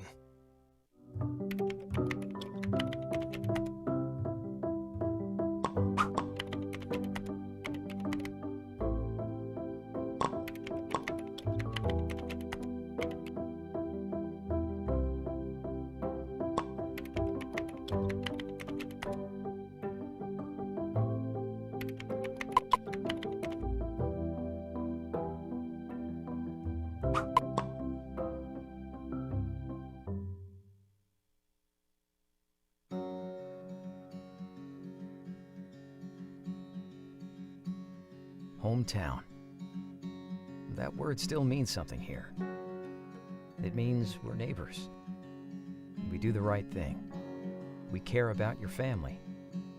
And you deserve the very best every time you walk in the front door. Harps. Hometown fresh.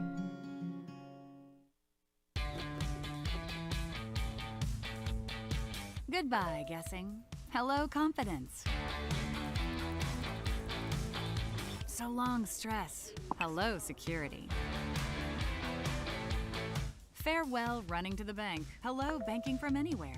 Get a quick view of your balance, lock lost debit cards, and quickly deposit checks anywhere, anytime with the highly rated Arvest Go mobile app from Arvest Bank. Goodbye, limits. Hello, possibilities.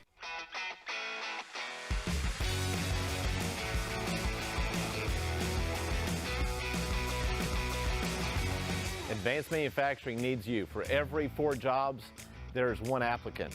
Let business industry training take you to the next level. Either as a startup or as an incumbent worker, BIT has your menu. I came to BIT to advance my skills in the electrical control field. If you want to better yourself, you need to come to business industry training.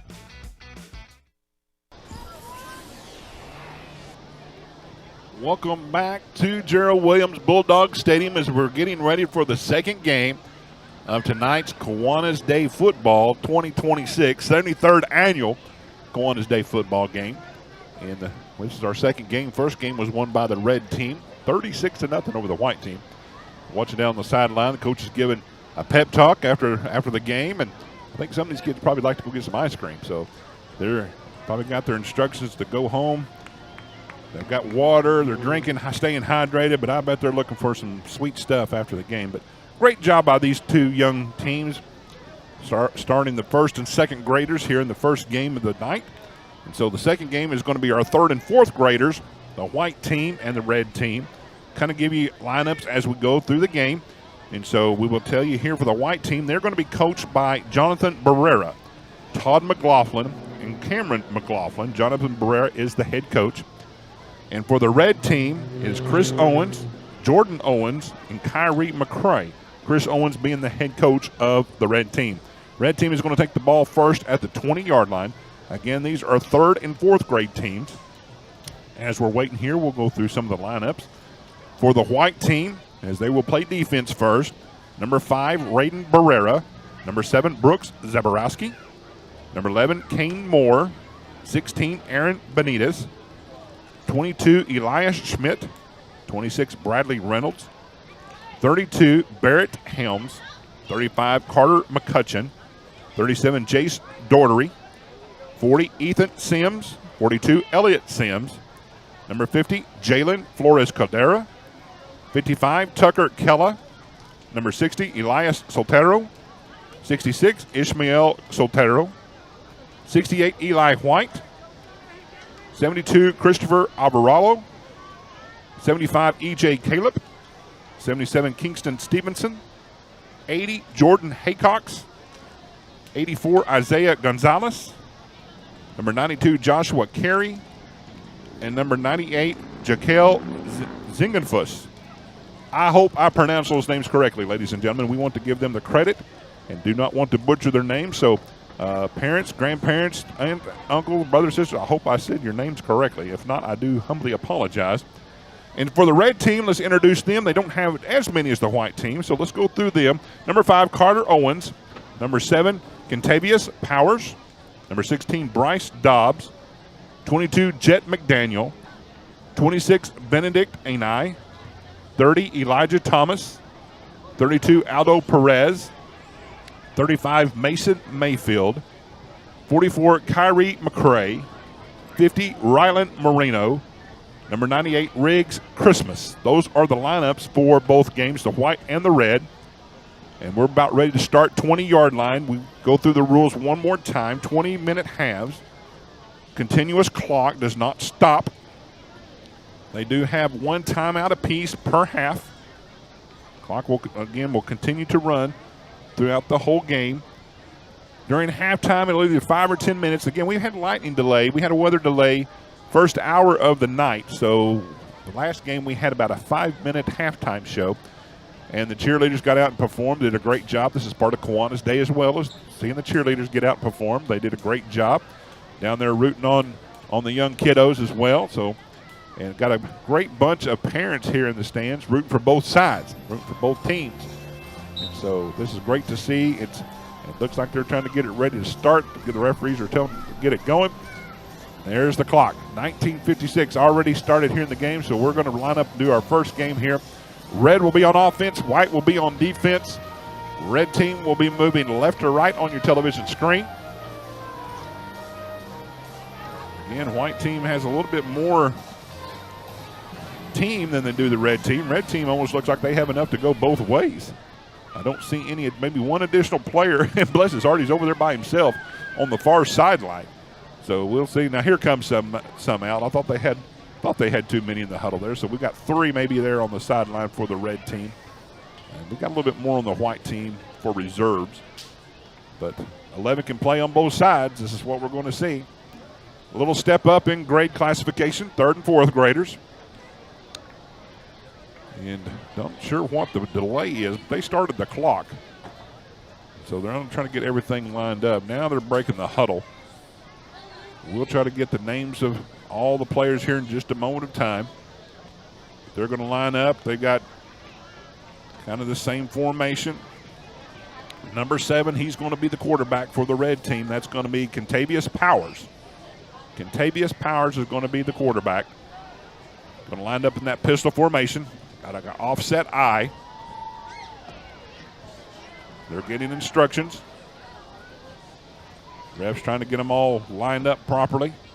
They wasted about almost 2 minutes here trying to get everything lined up. Now they're sending Contavious out. And they're bringing another man in, so it looks like they're going to switch quarterbacks. Not sure what that was about. Maybe he had equipment problems. He's looking over there at the sideline. Now they're bringing someone else out. This is what happens on Kiwanis Day football. Trying to get everybody lined up. Not sure what's going on. But again, Contavious was lined up in the backfield, and referees, I guess, told him that he needed to step away. So now we'll try to break down who they've got in the backfield. Let's see who's going to be the quarterback. Looks like number 8. And I don't have a number 8 for the red team. And right off the bat, there's a bad snap, but he recovers quickly, gets in the backfield, and he's going to be brought down in the backfield. We'll see who made that tackle. Looks like number 98 for the white team, Jaquel Zingafus. He was able to track him down the backfield. Going to be a loss of 2 yards. Second down and 12 for the red team. Again, I apologize. I do not have a number 8 for the red team. Definitely want to give him some props.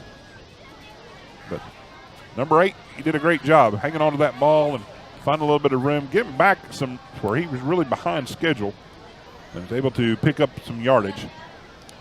But it was a loss of 2. Now I did see that Contavious went back into play. And he looks like he is lining up for quarterback. So for some reason he had to set out a play. Not sure what that was for. Lined up next to him is going to be Edu Perez in the backfield. We'll see what Powers can do. He takes the ball. He's going to hand it off, and he's met in the backfield. That's, once again, that was Perez in the backfield. He's brought down in the backfield. Looked like, once again, that was Jaquel Zingafus in the backfield for the stop. Ball's placed at the 15-yard line, so he lost another 3 yards. Third down and 15. Red team moving backwards on this first series. They're still having problems with the lineup. Not sure exactly what the red team's trying to do. Now they're getting somebody else to come in. And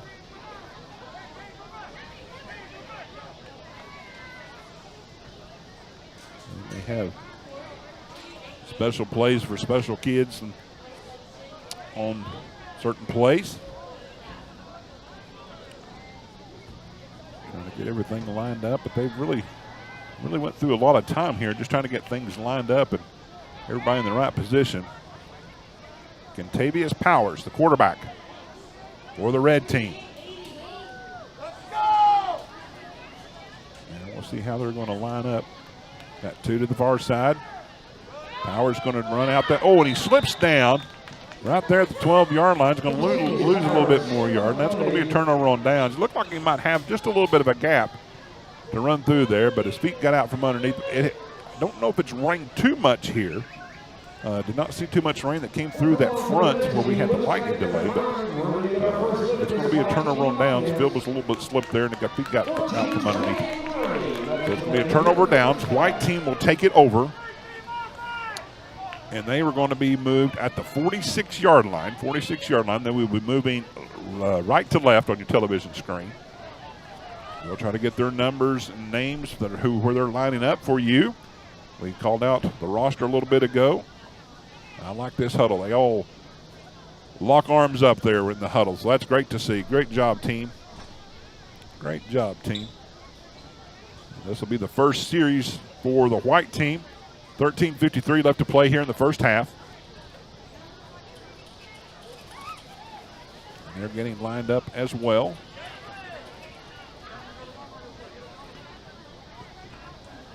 Mouthpiece is in. Helmet strapped on. First series for these guys. Counting in the huddle, make sure they've got enough players. Just like we see in the big leagues, don't we? We'll make sure you got the right amount of people.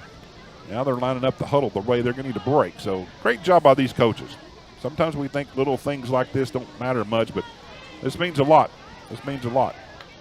And so it looks like, to me, Jaquel Zingafus is going to be the quarterback. He's a big boy. He's a big boy for 3rd and 4th grade. So he's going to be lining up as the quarterback. He kind of stands head and shoulder above some of these guys. Had some beans and taters growing up. And he looks like he's going to line up under center. Again, you don't see that too much. And he's going to hand off. This is number 42 for the white team. This is Elliott Sims. He got stopped in the backfield, but now turns the corner, got a little bit of room. He may head down the sideline. He's got a blocker in front of him. He is going to score 44-yard touchdown for Elliott Sims for the white team. And just like we saw the last game on the first possession, we see a touchdown. And that is going to be, once again, 44 yards for Elliott Sims and the score for the white team. And they lead 6-0. Watch this. He almost gets tackled in the backfield. That's a great job there by number 74 for the red team. And I don't know, I have his number as well, so I apologize. But he almost had him stop, able to get out. And down the sideline he went. Great lead block there by the quarterback. And he was able to get in. What a great run there by Sims. Now they're going to line up for the 2-point conversion. 11:44 left to play here in the first half.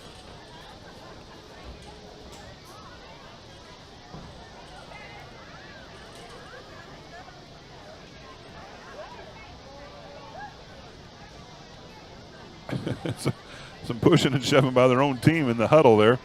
You can see up close. Sometimes people don't like to be touched. But we'll see what happens here on the 2-point conversion. Again, Zingenfuss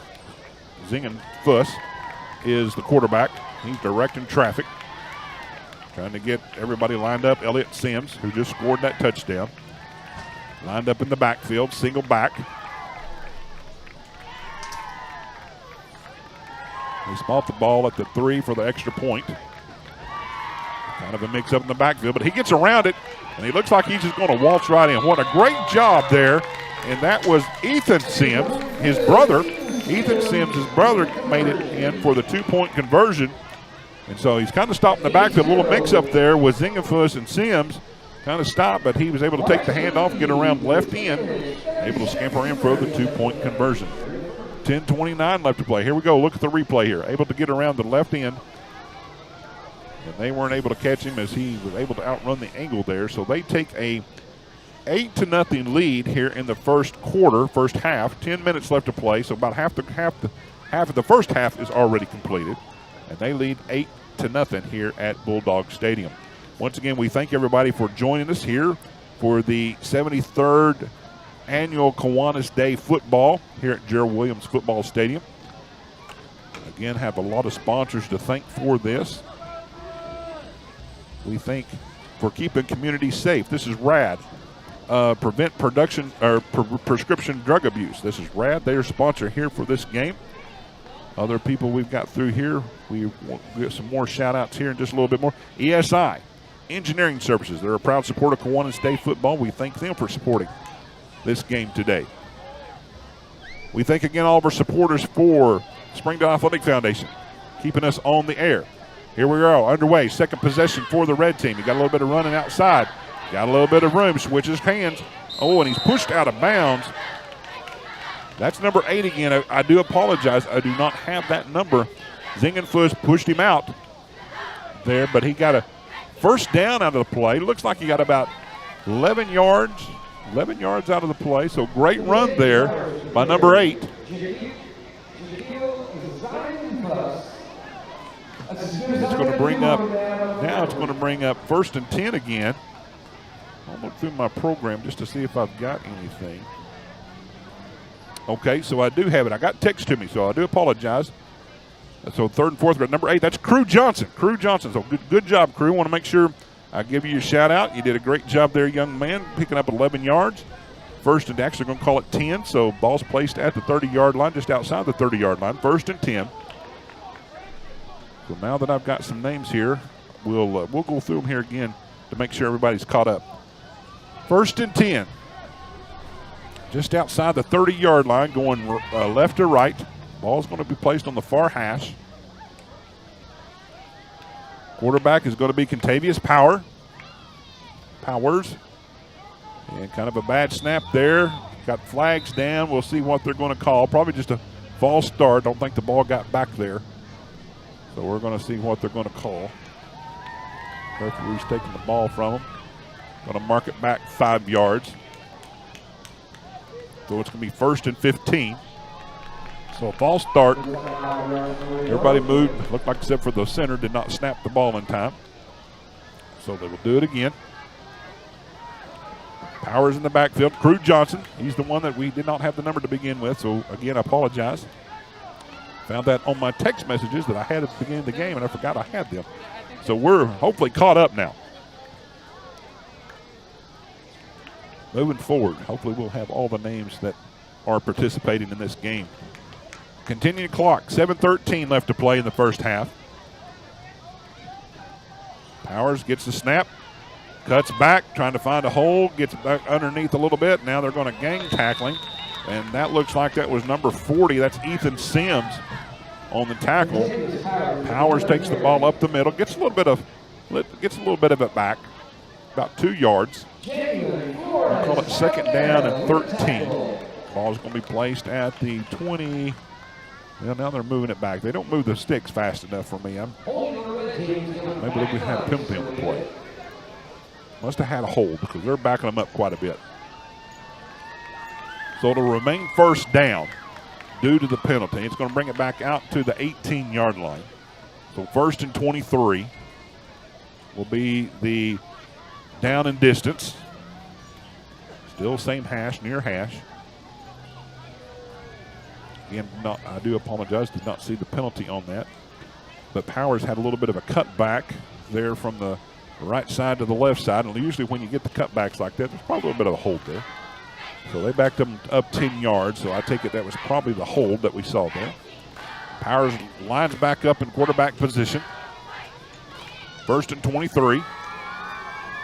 Man in motion. High snap. Ball's rolling back down there, and it looks like it's going to be continued on. And I think the red team recovered. They do. That's going to be a big loss. Red team back there. Looks like about the 3-yard line, I think. We're going to see where they mark it at. Look, maybe the 4-yard line. Bad snap. Gets it all the way back. You see it here on replay. Big scramble for it. And it looks like Crew Johnson from the red team jumped on it. Sometimes that pigskin, it kind of does its own bouncing around. But Crew Johnson able to pick it up for the red team, but it's going to be a big, big loss. 2nd down, 37. 2nd down, 37. The ball's placed at the 4-yard line. Sometimes these games, they try to find the right play just to pick up a couple of yards. I don't know if they've got anything. Most high schoolers, junior highs don't have anything for 37 yards. So we'll see what happens here. How they're going to play this. Powers remains the quarterback. Next to him is Crew Johnson. Another bad snap goes into the end zone. And the white team recovered at that time. And that's going to be a touchdown. Again, we got a little bit of celebration going on. These kids learn how to dance. Do a little celebration move. I'm trying to catch to see who that is, but he's having a good time. And we'll catch his number here in just a moment of time. But again, it all related to a bad snap for the red team. That's number 77, I believe. Kingston Stevenson got him a touchdown. Kingston Stevenson got him a touchdown. And he got him a little dance. We saw that in the first game. We saw one of the guys scored that 80-yard touchdown. That was Jeremiah Caraway. Ran for 80 yards, did a little backflip. Didn't stick the landing. And so we had to take some points off of that for he didn't stick the landing. That dance move, we'll give him a little bit of a maybe 8.5 for the dance move. How about that little shimmy? And you got to give him credit. Most times defensive guys don't get a touchdown. That time the ball rolled around in the end zone from a bad snap. He jumped on it, gets him a score. And now that goes up 14-0. They're going to be lining up for a 2-point conversion. White team is. 14-0, 3 minutes, a little over 3 minutes left to play here in the first half. The lights have come on at Gerald Williams Bulldog Stadium. We're under lights here for the Kiwanis Day football. Kind of a balmy, humid summer night. End of July. This rain and front to come through is supposed to cool us off for the rest of the weekend. So we may have some nice weather for these kids. May not be as hot for everybody. So we'll see how the weather plays out for the rest of these games. Zingenfuss lines up under center. And he's going to hand it off in the backfield once again. And he's going to score a touchdown. That's Elliott Sims. Not a touchdown, 2-point conversion. So the 2-point conversion is good. They take a 16-0 lead. Great job there by the defense, recovering the fumble in the end zone for the touchdown. 2-point conversion was added. A little over 2 minutes left to play now. 16-0. So 2 minutes, and here's the replay. This is the 2-point conversion. Handoff once again. He's caught in the backfield. He had that the first go around. Able to outrun the defenders on that left side. And does a good job keeping that ball away from the defenders. He hooked it up to the what they always like to call the high and tight. High and tight there on the left side. He's able to stay away from the defenders so nobody can slap at it. Gets it in for that left end for the 2-point conversion, and they lead 16-0. 1:35 left to play here in the first half. That was the white team's second possession. The red teams had 2 possessions as well. I guess you don't even call that a possession because they recovered the fumble, but they were able to score. So this will be the 3rd time that the red team has the ball.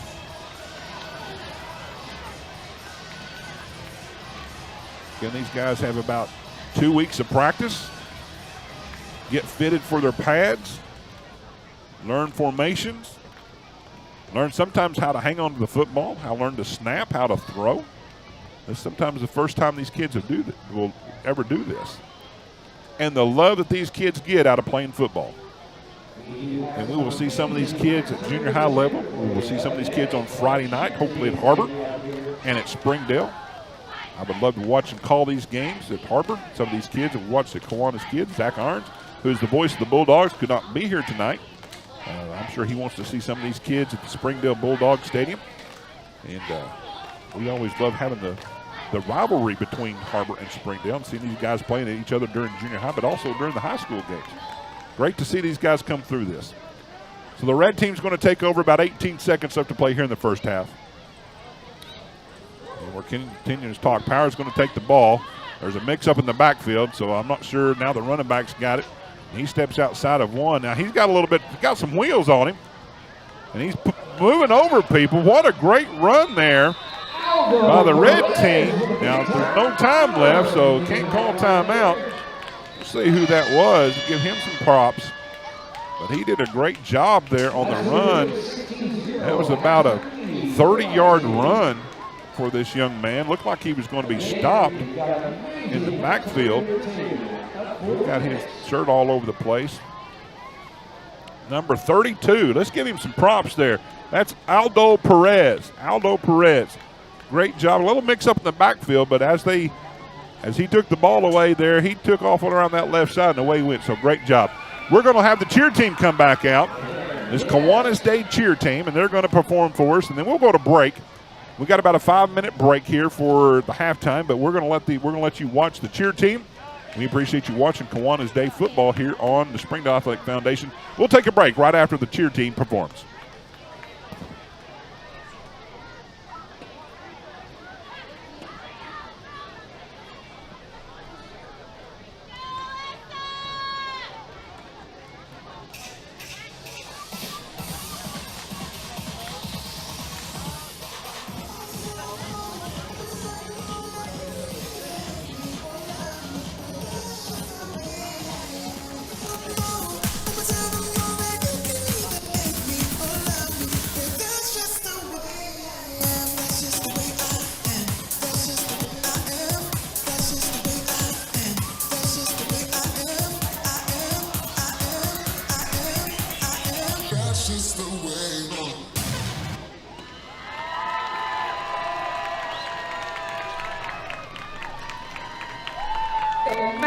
job. Always amazing to see what these amazing kids can come up with. 2 weeks practice. Great job.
Goodbye, paperwork.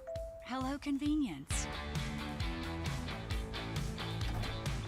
Farewell, waiting.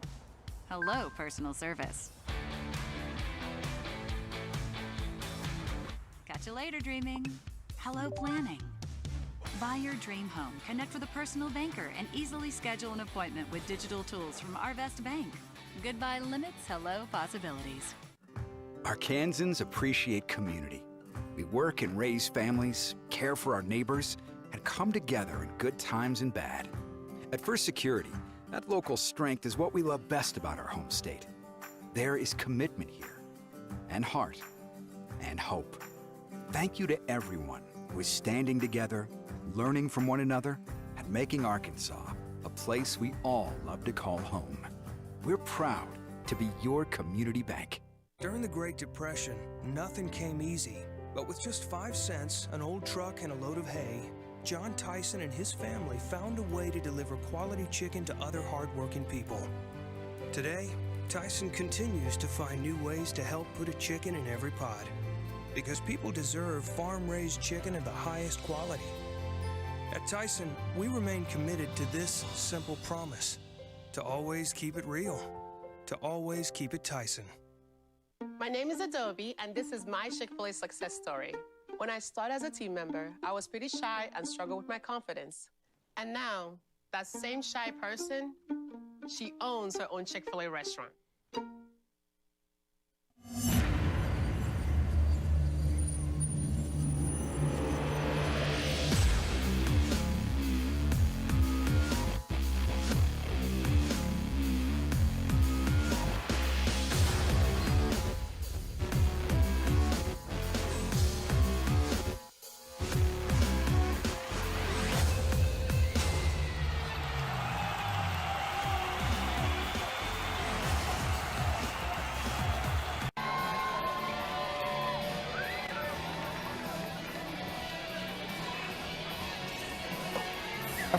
We'll get things underway here momentarily. Wanted to read this. This is from Lauren Danford. She's the Kiwanis Kids Days Director. We read this in the first game. We wanted to make sure everyone understands all the effort that people go through. But this is her letter regarding Kiwanis Day football for 2026. She states, to the city of Springdale, coaches, sponsors, parents, members of Kiwanis, the announcer, and the Springdale School District, on behalf of Kiwanis Kids Day football, I want to express my heartfelt gratitude to each of you for your invaluable support during this year's program.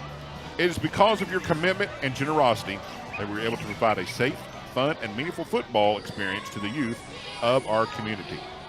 To the city of Springdale, thank you for your continued dedication to supporting youth athletics. Your investment in our fields, facilities, and infrastructure create a space where kids can grow, learn, and thrive. To our sponsors, thank you for your generosity and belief in what we do. Your support helps us keep the program accessible and impactful for all families and ensures our young athletes have the resources they need to succeed. To the parents and families, thank you for your trust and encouragement. Your involvement and presence in the stands means the world to these kids, and your support helps build the strong community spirit that we are so proud of. To the members of Kiwanis, thank you for your unwavering commitment to serving the children of Springdale. Your leadership and vision are what drive this program year after year. To the Springdale School District, thank you for your partnership and support in helping us reach and serve so many young people. Your collaboration allows us to make a greater impact both on the field and in the lives of the students.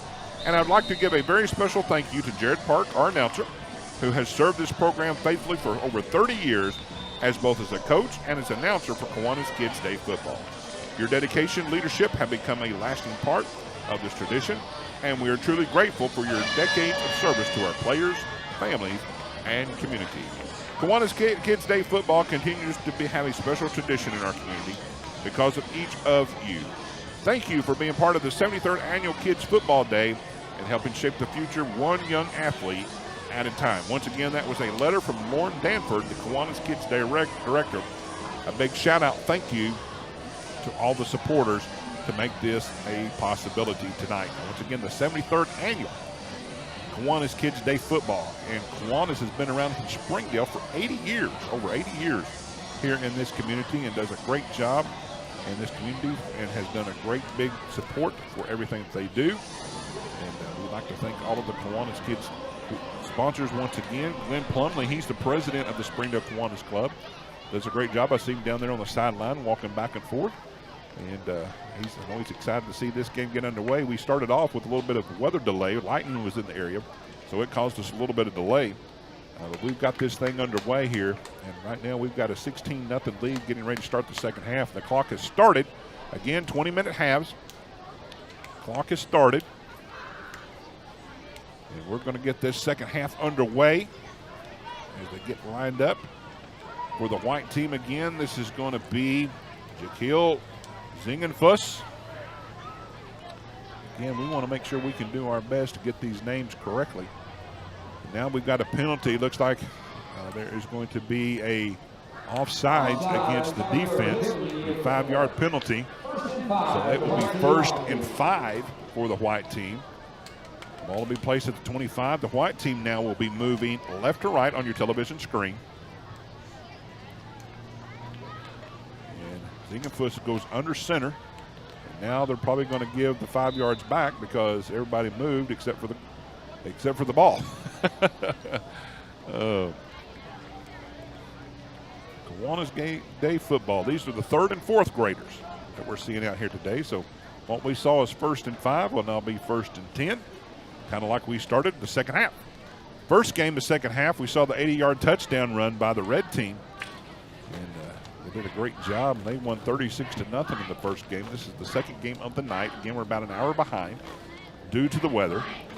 We will get all these games in as fast as we can. We thank you for staying with us and watching these games here on Springdale Athletic Foundation. 17:26 left to play here in the second half. White team is getting their instructions. They break the huddle, and they're coming to the line of scrimmage. Zingenfuss goes under center. Again, this is kind of an anomaly that you see someone go under center anymore. They practice a lot of these pistol formations, shotgun formations. Kind of nice to see someone get back under center. You don't have near the problem sometimes with the exchange from center to quarterback. So now we're going to see how this one plays out. 1st and 10. He's going to fake the handoff. It's going to be a reverse. And this is number 77. This is going to be Kingston Stevenson. And he's off to the races. Will he be caught? He's being chased. He's at the 30. He's at the 20. Are we going to see? And he dives just a little bit behind, but that is going to be an 80-yard touchdown by Kingston Stevenson. 80 yards on the first actual play of the second half, just like we saw the first game. 80-yard touchdown first game, 80-yard touchdown second game of the first play of the second half. That's a little reverse that we saw. A fake up the middle, handoff around to Stevenson around left side, and he was off to the races. Given chase there by number 32. That was Aldo Perez. Thought he might going to get him right there, but he dove just a little bit behind him. And so that was going to be a touchdown. And now we see another little. I think he was the one that did the dance a little bit earlier too. Sometimes these kids may work on their dancing skills a little bit more than football skills. So But they like to have fun. We appreciate them having fun. It's fun to watch. And so that was a big 80-yard scamper there for Kingston Stevenson for the white team. And now they lead 22-0. And they're lining up for the 2-point conversion. Zingenfuss going to line up under center. He's getting the line all set up the way he wants them to be. I see Elliott Sims lined up as kind of the fullback, up back position. He's looking under center. And it's going to be a handoff this time. That's number 55, and he's going to score for the 2-point conversion. That's Tucker Kalia. Tucker Kalia for the 2-point conversion. And so now they lead 24-0. 14:45 left to play here in the game. Great response here. First play, first series of the second half. 80-yard scamper there by Kingston Stevenson for the touchdown, and the white team is building a big lead here in the second half. Red team will need to respond. They're going to place the ball at the 20-yard line. Got some work to do. Again, this is where character and coaching comes into play. You don't want these kids to get down. You don't want these kids to more or less throw in the towel. You want them to keep playing on, keep plugging along. This builds a lot of character for these kids. Show them they're never out of the game. Keep playing, keep trying.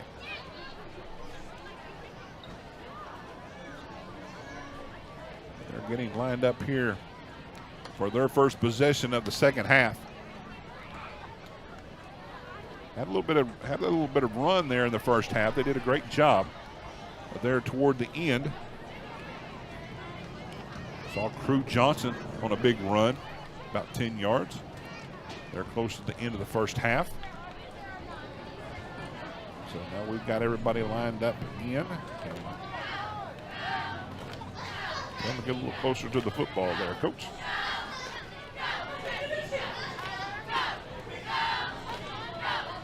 Again, we see kind of the pistol formation. Getting everybody lined up. Aldo Perez in the backfield, kind of that offset eye. It's going to be a handoff to Perez. He's going to be brought down in the backfield immediately.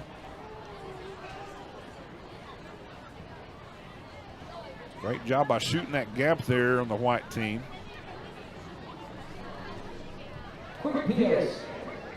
That was number 5. That was Raiden Herrera for the tackle. Aldo Perez on the carry, lost yardage on the play. Loss of, we'll call it 4, second down and 14 on the play. The ball's going to be placed around the 16-yard line.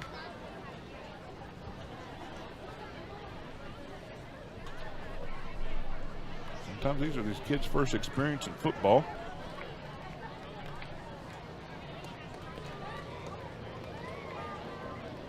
Now we've got a man in motion. See a flag in the play. He's brought down in the backfield. Chase Doherty with a tackle. I did not see who made that tackle. I thought it was number 32. Barrett Helms. But there's a flag on the play. They call illegal touch. Call it on the defense. Call it on the defense. So they're going to gain second 10. Looks like a 5-yard penalty. Not sure what the penalty was. Did not see the infraction. Sometimes when these things get to moving, you're trying to find the kids' names. You don't get to see the referee, what they do. But it's going to be second down and 10. 11-10 left to play here in the ball game for the second game of tonight. I think we've got settled in on a quarter. That's going to be Crew Johnson. I think Crew Johnson is going to be the quarterback. Trying to find something that's going to work for these guys. He's going to hand it off around the right side. Oh, makes a nice little cutback. Great little move.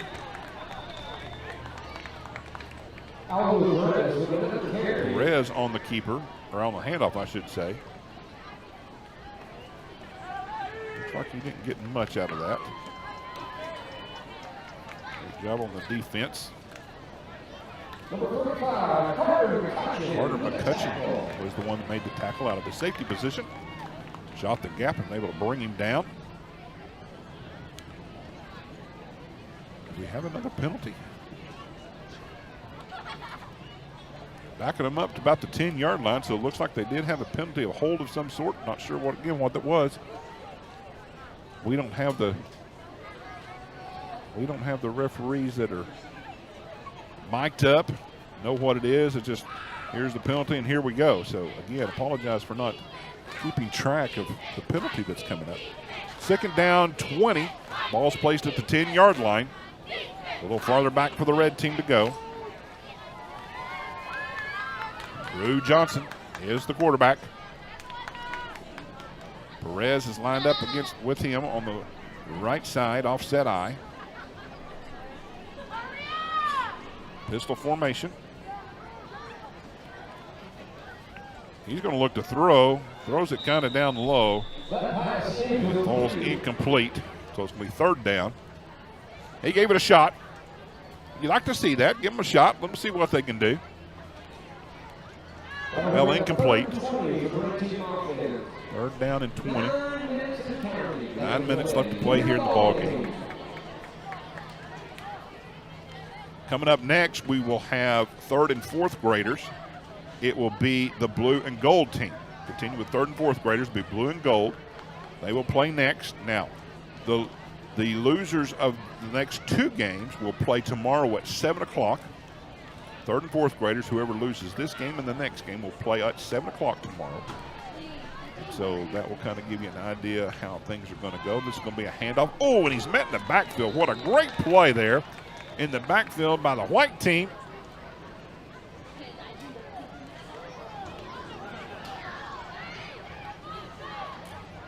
Getting a lot of high fives. And I think that was Kingston Stevenson again. He's the one that scored the touchdown a while ago. He came barreling off that right side there. Made sure he went down. He went down hard. So that's going to be a turnover on downs. So they will bring the ball out to, looks like about the 40-yard line. And it'll be 1st and 10 for the white team. This will be their 2nd possession of the half. They scored on the first play of the second half. They did a few penalties. And after the first play, they were able to score the touchdown, 80-yard run by Kingston Stevenson.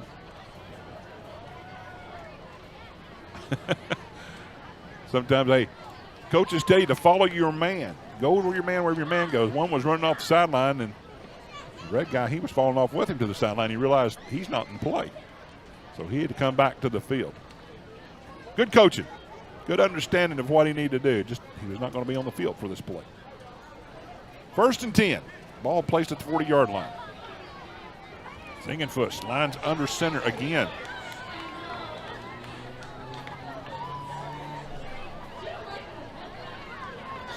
Everybody set. This is going to be a handoff. He comes around right side, gets around the edge. Someone's trying to get him, and he's brought down. What a great tackle there.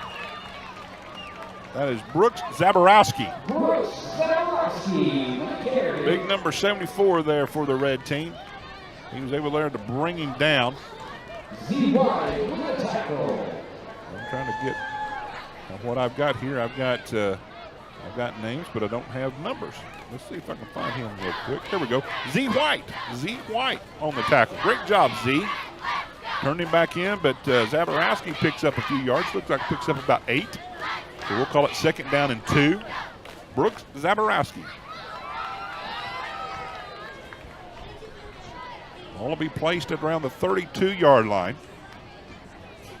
6 minutes left to play here in the ball game.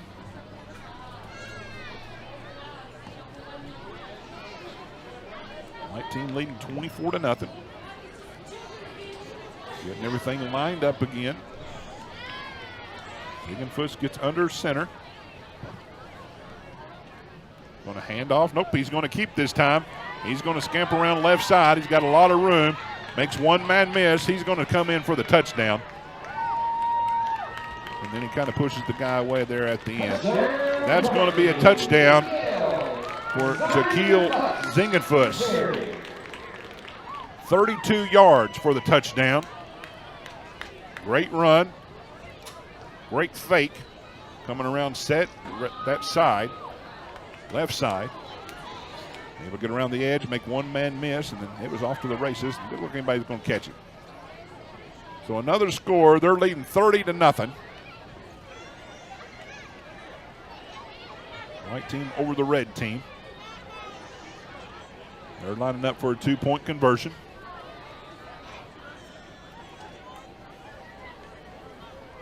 They will place the ball right at the 3-yard line.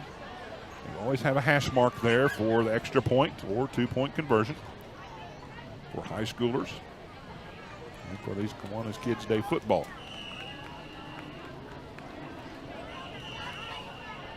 Turned out to be a pretty nice evening here at Gerald Williams Football Stadium. It's still got about a 79-degree weather for temperature. I know it's probably a little muggy, but when you're playing football, it's always fun. Always fun. So they're lining up. Zingenfuss in the backfield again under center. Bunch of movement. Ball was not snapped, so we'll see either defense jumped offside first or what are they going to call? They're going to back them up 5 yards. I know the defense come running up pretty quick, made the offense jump, so they're going to get the offensive team to move back 5 yards, so it's going to be placed at the 8-yard line. Another chance for a 2-point conversion.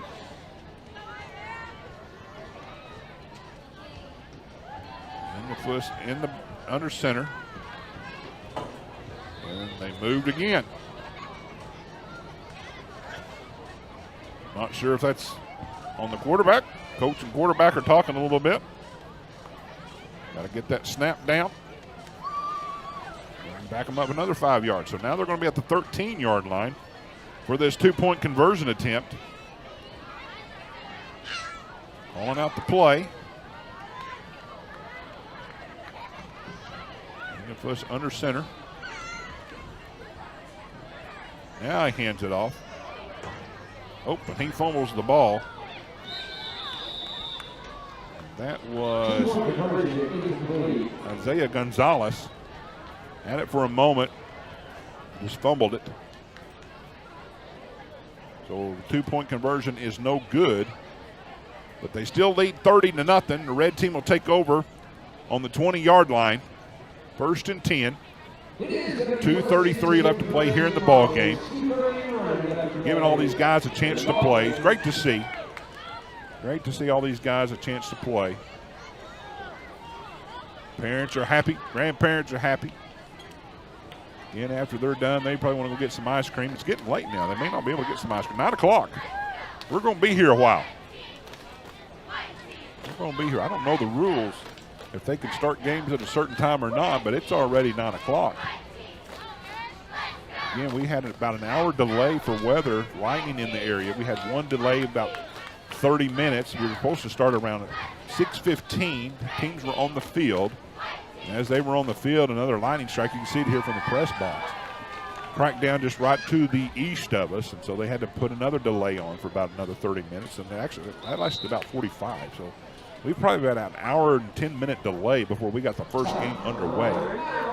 And now we've got a timeout by the red team. That'll be the timeout they have here for this half. 1:38 left to play in the ball game. We're going to take it with them. We appreciate you listening and watching the Springdale Athletic Foundation Network.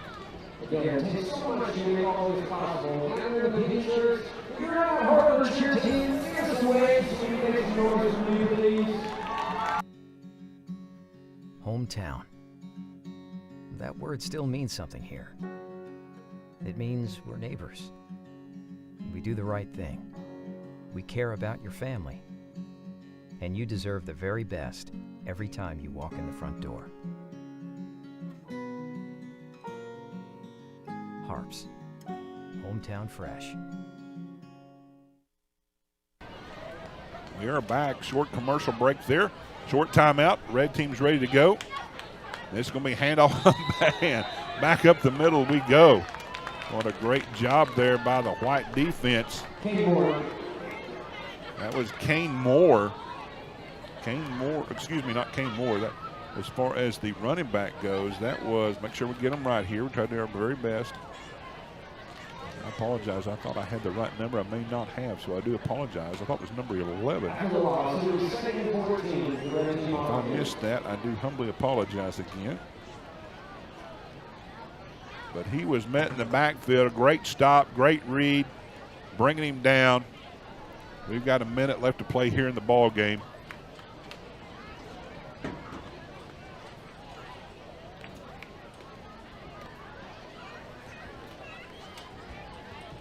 Crew Johnson is the quarterback for the red team. And that was a direct snap. And that was to Elijah Thomas. Elijah Thomas was the one that grabbed the snap from the center. And he's brought down by Jaquil Zingenfuss.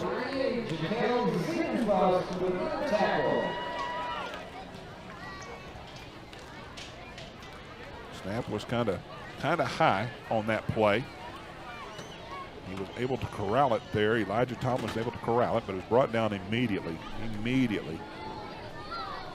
by Zingenfuss, who has been the quarterback for the white team. 7-7, 6 seconds, 5 seconds, and that's going to do it for this ball game. With your final score, the white team 30, the red team 0. That will do it for the second game. We'll take a step aside for a short break. We'll come back for the third game of tonight, which will be the blue and gold third and fourth graders. And we'll watch that, and we appreciate you staying tuned and watching the Springdale Athletic Foundation. Come back and stay with us for the rest of the game. We'll be right back after these messages.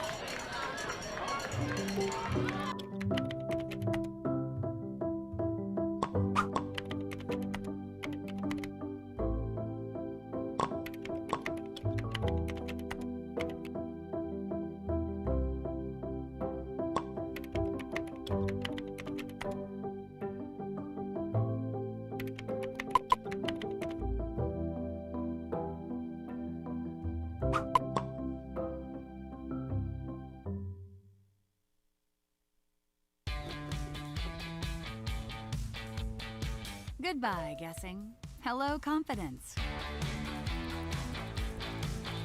So long, stress. Hello, security. Farewell, running to the bank. Hello, banking from anywhere. Get a quick view of your balance, lock lost debit cards, and quickly deposit checks anywhere, anytime with the highly rated Arvest Go mobile app from Arvest Bank. Goodbye, limits. Hello, possibilities.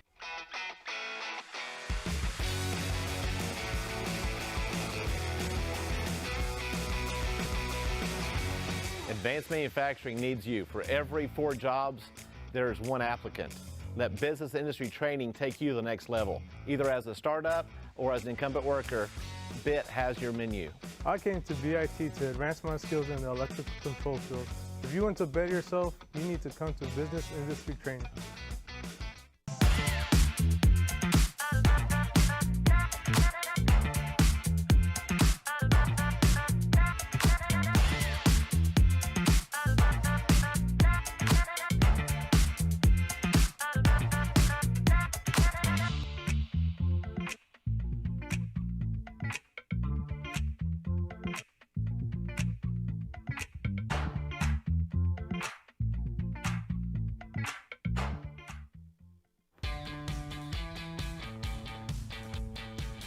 Goodbye, paperwork. Hello, convenience. Farewell, waiting. Hello, personal service. Catch you later, dreaming. Hello, planning. Buy your dream home, connect with a personal banker, and easily schedule an appointment with digital tools from Arvest Bank. Goodbye, limits. Hello, possibilities. Arkansans appreciate community. We work and raise families, care for our neighbors, and come together in good times and bad. At First Security, that local strength is what we love best about our home state. There is commitment here, and heart, and hope. Thank you to everyone was standing together, learning from one another, and making Arkansas a place we all love to call home. We're proud to be your community bank.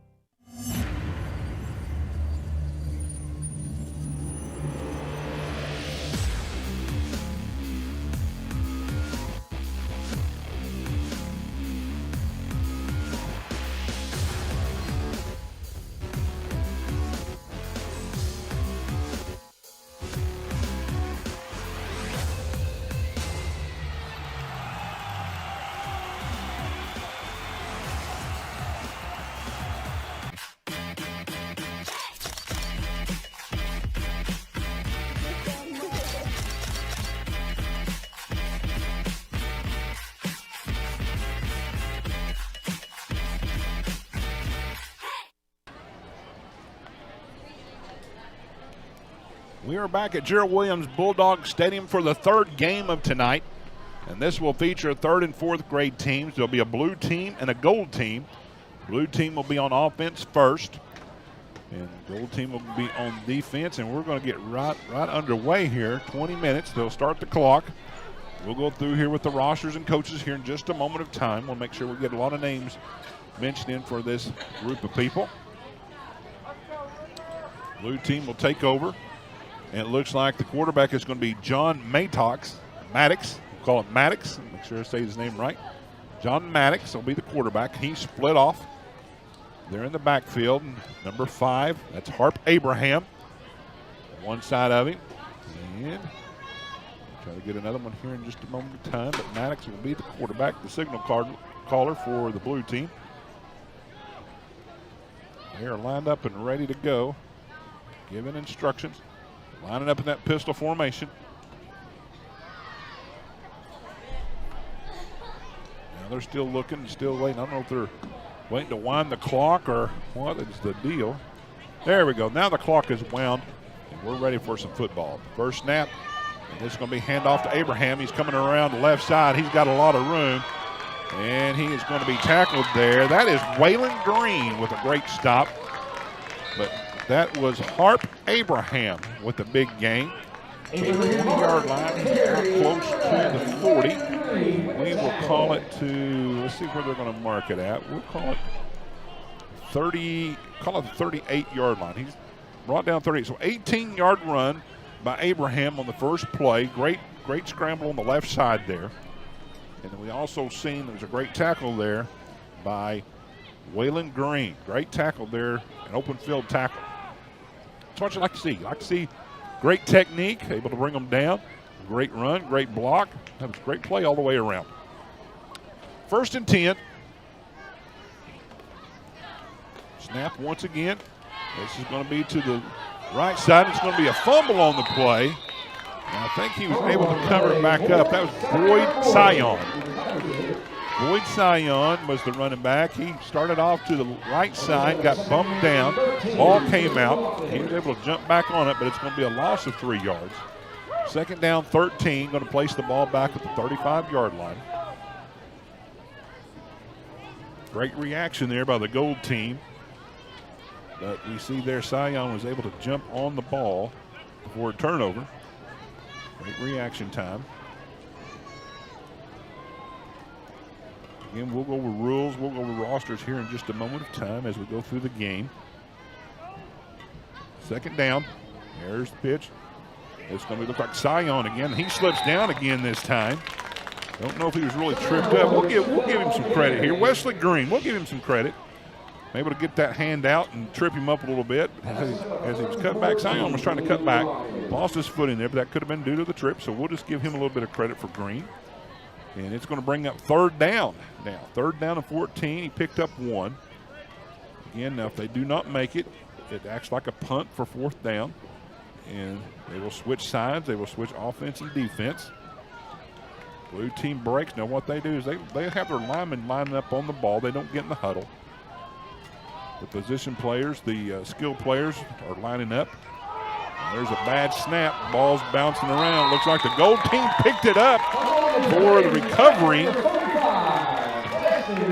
That is number 35, Preston Bowens, if I said his name right. Bowens recovered the fumble. It was a bad snap. Just kind of went up in the air. And Bowen's able to jump on it. And it's going to be a turnover right there at the 33-yard line, where it will be 1st and 10 for the Gold team. Gold team will take over for offense.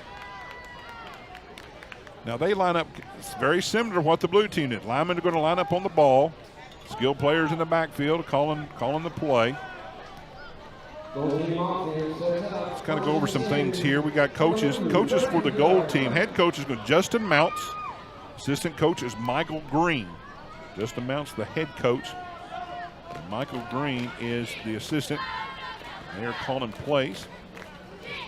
We'll try to figure this out here in a moment of time. 26, Sawyer Reed is lined up for the quarterback. He looks like he's going under center as well. Second game in a row we see somebody under center. Sawyer Reed, he gets the ball. He hands it off. Number 35. 35 takes the ball. That is Preston Bowens. He's the one that recovered the fumble just a second ago. Great job there by Bowens. Looked like Seegers Nash maybe on the tackle. Got to give him some love if that was him. Great job there by the Gold team. Great read. They fired off pretty quick. So he's going to pick up 3 yards, 2nd down and 7 for the Gold team. We're getting instructions there in the backfield. As we go through here, let's start. We'll do after this play. Try to give some names out here for the teams. We'll do the Gold. We've announced the coaches. And they're lining up. As they're lining up, let's go review. Number 5, Jasper Jeffers. Number 7, Jace Emler. Number 8, Jose Ramirez. We'll go through some more here as the play is about to develop here. Again, the quarterback is Sawyer Reed under center. Reed gets the ball. This time it's a handoff. This is Bryson Boyd. He's going outside. And he's being tripped up there. He was tripped up by Boyd Sion. Boyd Sion made the tackle there. But he's close to the 1st down yardage. We'll continue on here. Number 11, Waylon Green. 16, Wesley Green. 22, Pryor Cotton. 26, Sawyer Reed, the quarterback. Number 30, Enzo Larios. 32, Eddie Lopez. Number 35, Preston Bowens. 37, Junior Albasuarez. 44, Bryson Boyd. Number 50, River Corneliuson. 55, Bryce Nickerson. 66, Otis Trollinger. Number 75, Ethan Mounts. 77, Dason Jones. And number 80, Rowan Smith. That's your Gold team. They're lined up for 3rd down and 1. And we've got a handoff coming around left side. He's got a little bit of room.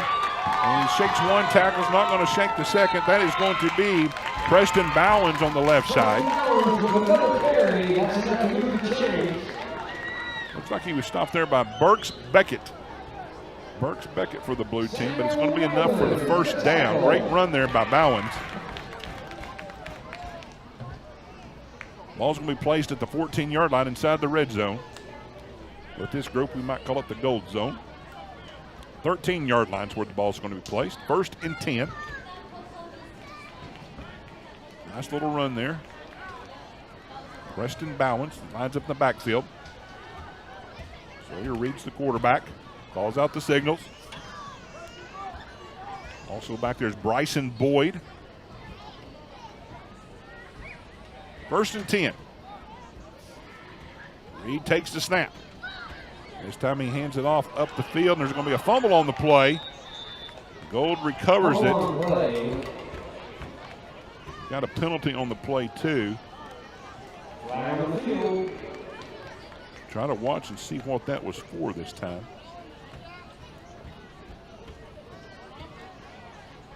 We're looking to the Gold team whether to accept or deny it.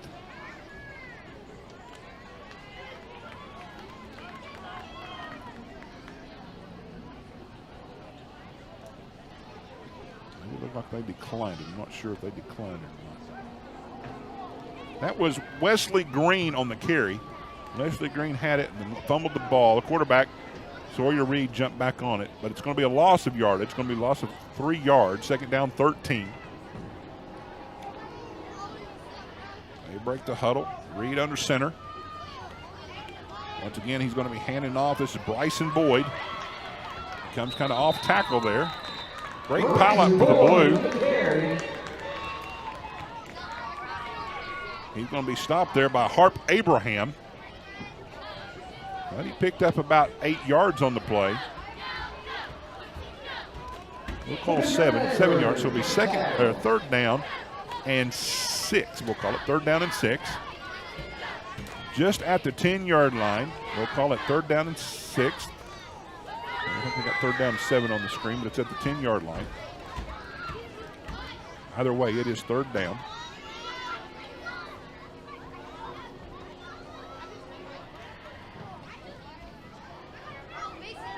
Reed takes it, kind of gives it up to the up back. That's Bowens. Comes around left side, kind of off tackle. Raul Martinez on the tackle. He's brought down. And it's going to be fourth down. Now, it being inside the red zone, close to scoring position, I guess they do have a chance to go for it. I don't know all the rules to Kiwanis Day. This is my second trip to doing this. Last year kind of filled in a little bit. This is my first year actually doing the games. I'm trying to figure out the rules as we go along, so we'll do our best to figure this out. This is fourth down. Reed under center. And this is going to be Bryson Boyd. He gets outside and he fumbles the football. He was not going to make the first down either way. And it's going to be a turnover on downs, but it's going to be recovered by the Blue team regardless. And so they will take the ball first and 10. We've got 10 minutes left to play, a little over 10 minutes left to play here in the first half.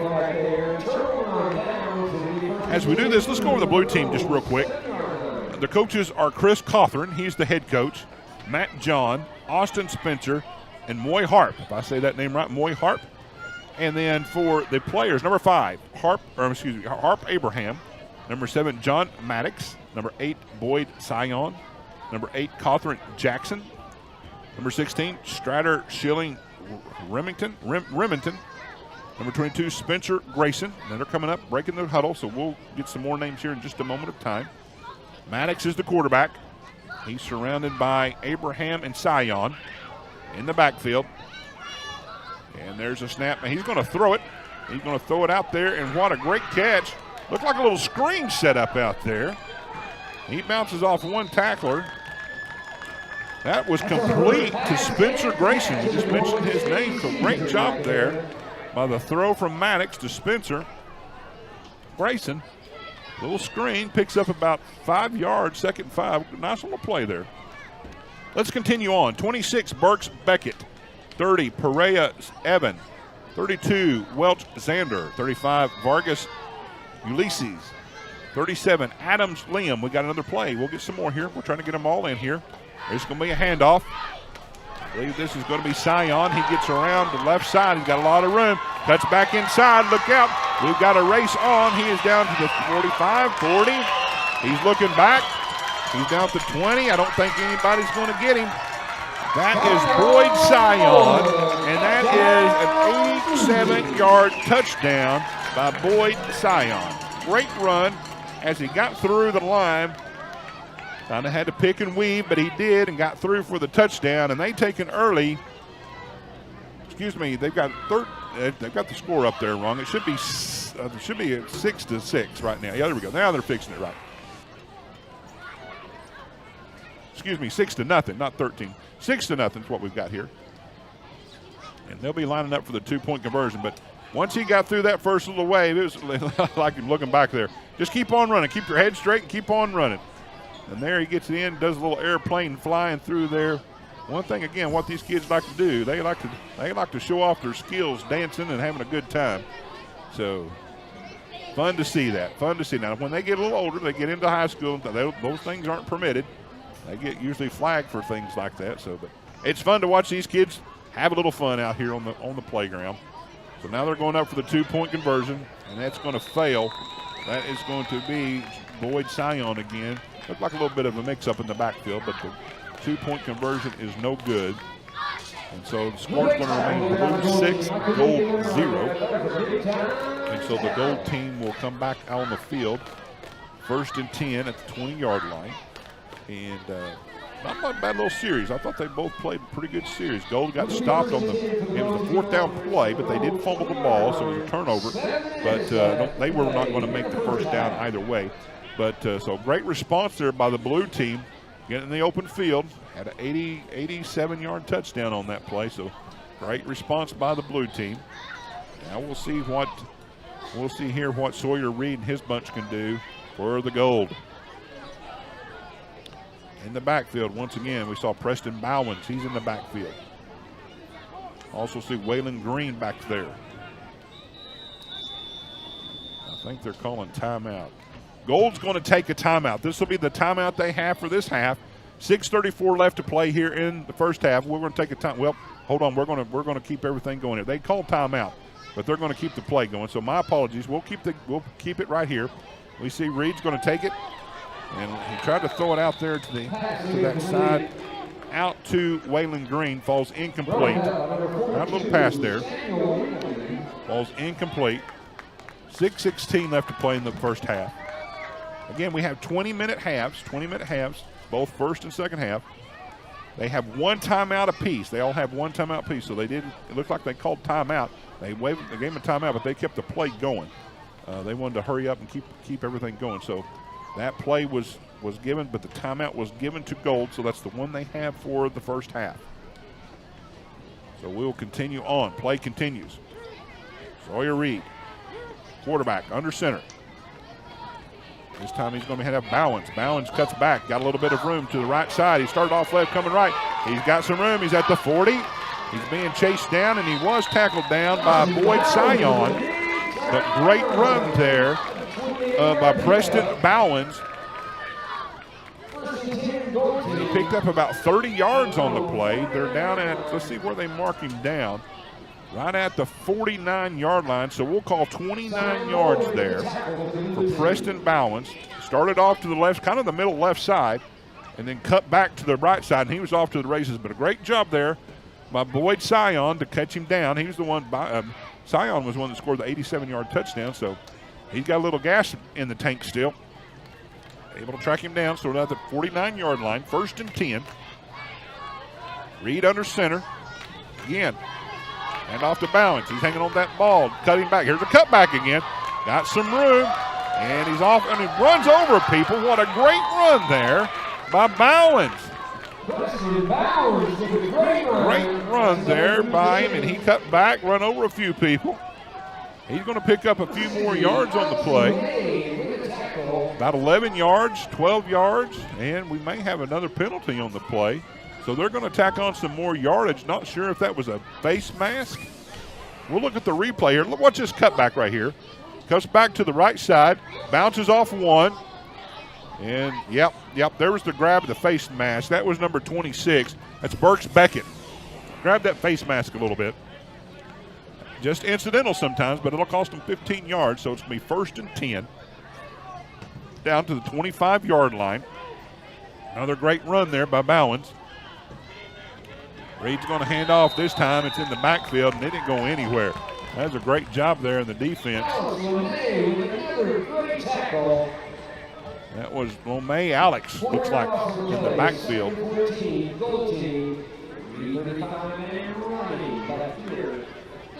Great stop in the backfield, so it's going to bring up 2nd down, 14. What you like to see sometimes, a little give and take from both sides, right? Gold side makes a few plays, blue side makes a few plays. Whoever has the most plays at the end of the game usually wins. So great back and forth we're seeing from these two groups here. Look very crisp.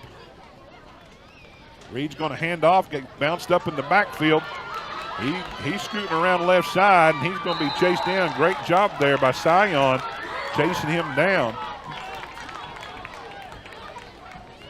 That was Wesley Green. Wesley Green on the carry. Once again, they bumped in the backfield. Not everything is always smooth on these games, but he was able to pick up some yardage. It was lost, and now it's 3rd down and 11. Ball at the 26-yard line. 2:35 left to play here in the first half. The Gold team has used their timeout. They will not have a timeout going into the rest of this half. They'll have to do something here. Both these teams look like they've got some pretty good athletes on both sides. Pretty quick, pretty fast. They're going to get lined up. Sawyer Reed, quarterback. Giving instructions under center. Almost kind of like a full house backfield, not quite. This time it's going to be a handoff, and he's met in the backfield. Oh, it's going to be a reverse, and he keeps pushing out to the back. Oh, and he got slipped down. It was a reverse there to Waylon Green. It started off, Bowens had it, was stopped immediately, but the reverse was on. It was reversed over to Waylon Green, who picked it up and just kind of started running the wrong way. And they were able to attack him in the backfield, so it's going to be a loss on the play. So it's going to be 4th down. We've got 1:30 left to play here in the first half. See what kind of wrinkle they've got here for 4th down, 4th and 20.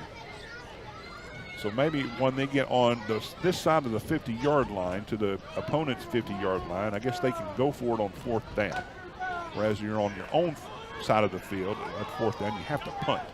So, or maybe they get an election to punt. Maybe that's what it is. So, again, not 100% sure for the rules on this, but it's 4th down regardless. Reed takes it.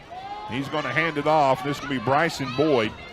He's coming around that side, and he's not going to make it. He's not going to make it. He's pushed out of bounds there. It looks like Boyd Sion. So it'll be a turnover on downs. Blue team's going to have it with 40 seconds left to play, 42. Looks like the blue team has called timeout. So that will be their timeout for the first half. So neither team has a timeout left to use in the first half. They will have their allotment coming up to the second half. We'll keep it right here. We just have 42 seconds left. Again, we'd like to thank all the sponsors for the Kiwanis Day football. They've done such a great job putting this game on for the 73rd year they've done this. So we're thankful for people like Arvest, Ozark Goes, and I don't want to leave anybody out. I'm just going through the program here. AQ Chicken, who is reopened down on Emma Street, is a big sponsor here of the Kiwanis Day football. And we'll mind and retry some of those chicken on the coals downtown Emma. But all the Mars Electric is another great sponsor here for Kiwanis Day football. So we want to thank all those sponsors to help put this on, the 73rd annual Kiwanis Day football here at Joe Williams Football Bulldog Stadium. Again, 1st and 10, 42 seconds. Blue team had called the timeout just to stop the clock. It's always a continuous clock. So they'll get a couple shots here. We'll see what they've got planned out. Coach is giving them instructions here. Get some good blocks. He's actually going to pass. It's going to be a screen, and it's going to be incomplete. That was one they tried a little bit earlier in the game. It worked a little bit for about 5 yards on that first go around.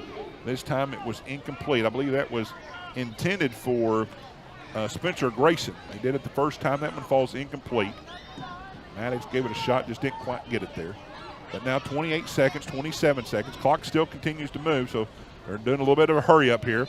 Maddox takes the ball. Going to hand off. This is Abraham. He's coming around that side. And he's pushed out of bounds. He's pushed out of bounds by Waylon Green. Great tackle there. 13 seconds, 12 seconds. Don't think they're going to get another playoff. 10-9. We're coming up on halftime. And we'll let the cheer. They may get another playoff. They're going to do their best. 1 second. They did get it off. This is Sion. He's tackling the backfield big time. That was by Preston Bowen, running back. He brings him down, and I'll tell you what, Sion's having a hard time getting up. Great job in the first half. We got a halftime score of 6-0. We'll take about a 5-minute break. We'll see if the cheerleaders come back out on the field. The Kiwanis Day cheer team's coming out. We're going to keep it right here, let them cheer. This may be just the Springdale group that's coming out. I don't see the kid. Again, this is late. It's 9:30. Some of these kids, I guess, are going to have to go home and not stay for this. So we look like we do have a few kids, but not near as many as what we had to start with. But this is the Kiwanis Day cheer squad. We're going to turn over to them. We'll be back after they're done, and we'll discuss the first half going into the second half.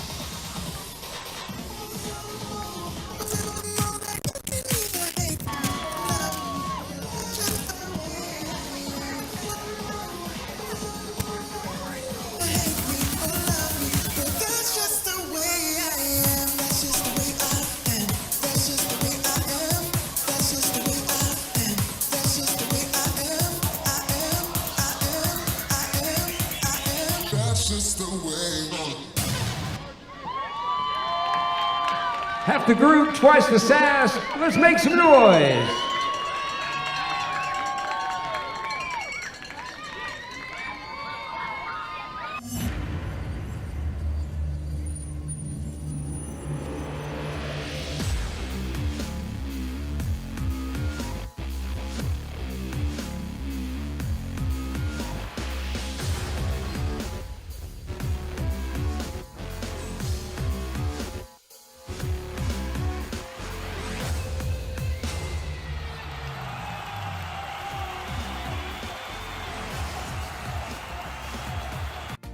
I am the March 2024 Springdale Spotlight winner. The February 2024 winner of Springdale Spotlight.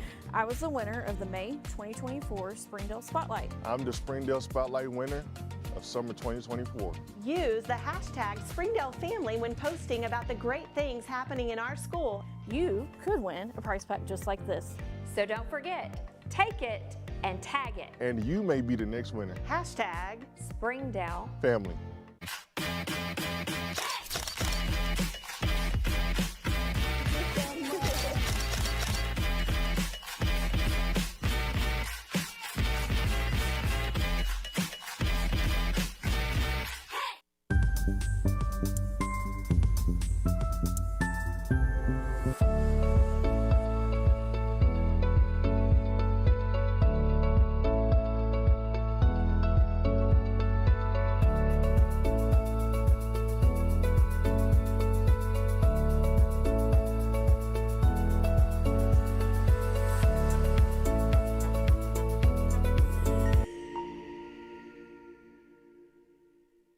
During the Great Depression, nothing came easy. But with just 5 cents, an old truck, and a load of hay, John Tyson and his family found a way to deliver quality chicken to other hardworking people. Today, Tyson continues to find new ways to help put a chicken in every pot. Because people deserve farm-raised chicken of the highest quality.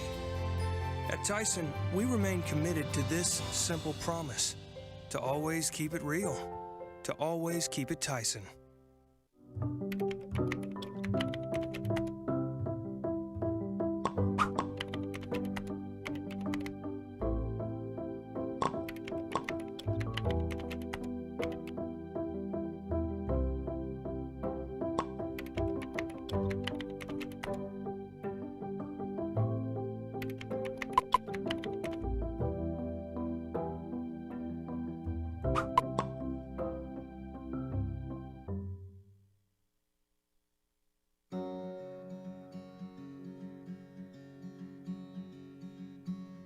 Hometown. That word still means something here. It means we're neighbors. We do the right thing. We care about your family. And you deserve the very best every time you walk in the front door. Harps. Hometown Fresh.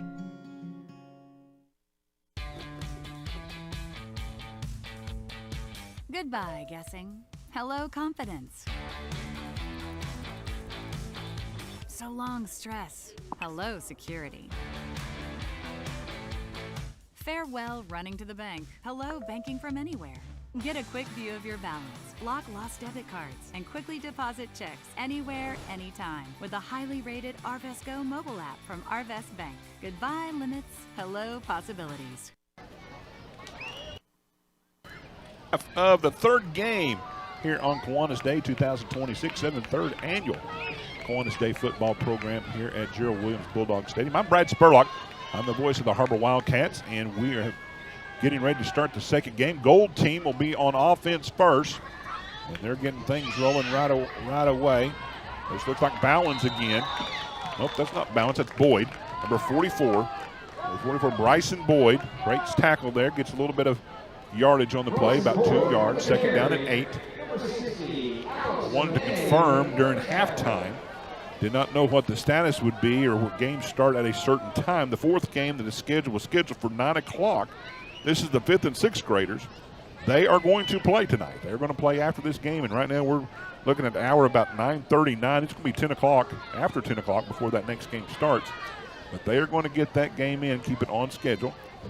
Again, if you've joined us late, we had a weather delay for about an hour and 10 minutes. Now here's a handoff to Bowens. He's being corralled. That's Abraham on the tackle. At a 3-yard gain, 3rd down and 5. All will be placed at the 25-yard line. Actually, they're going to back it up a yard. So we'll call it a gain of 2, 3rd down and 6. But yeah, I wanted to make sure that you guys understood. Yeah, we're going to try to get that game in tonight. I also talked a little bit, want to kind of give you guys an idea. Again, I'm the voice for the Harbor Wildcats. Zach Irons does the voice of the Springdale Bulldogs. We've got football starting here before too long in the month of August. I want to kind of keep you abreast of what's going on for the football programs. Harbor and Springdale want to kick off for another year. We're excited. If Zach's here tomorrow, we'll definitely get into some more conversation about the upcoming season. I can speak a little bit for Harbor. I know it's going to be an exciting time. That's going to be a pass that was intended, looks like for Waylon Green. That was Reed.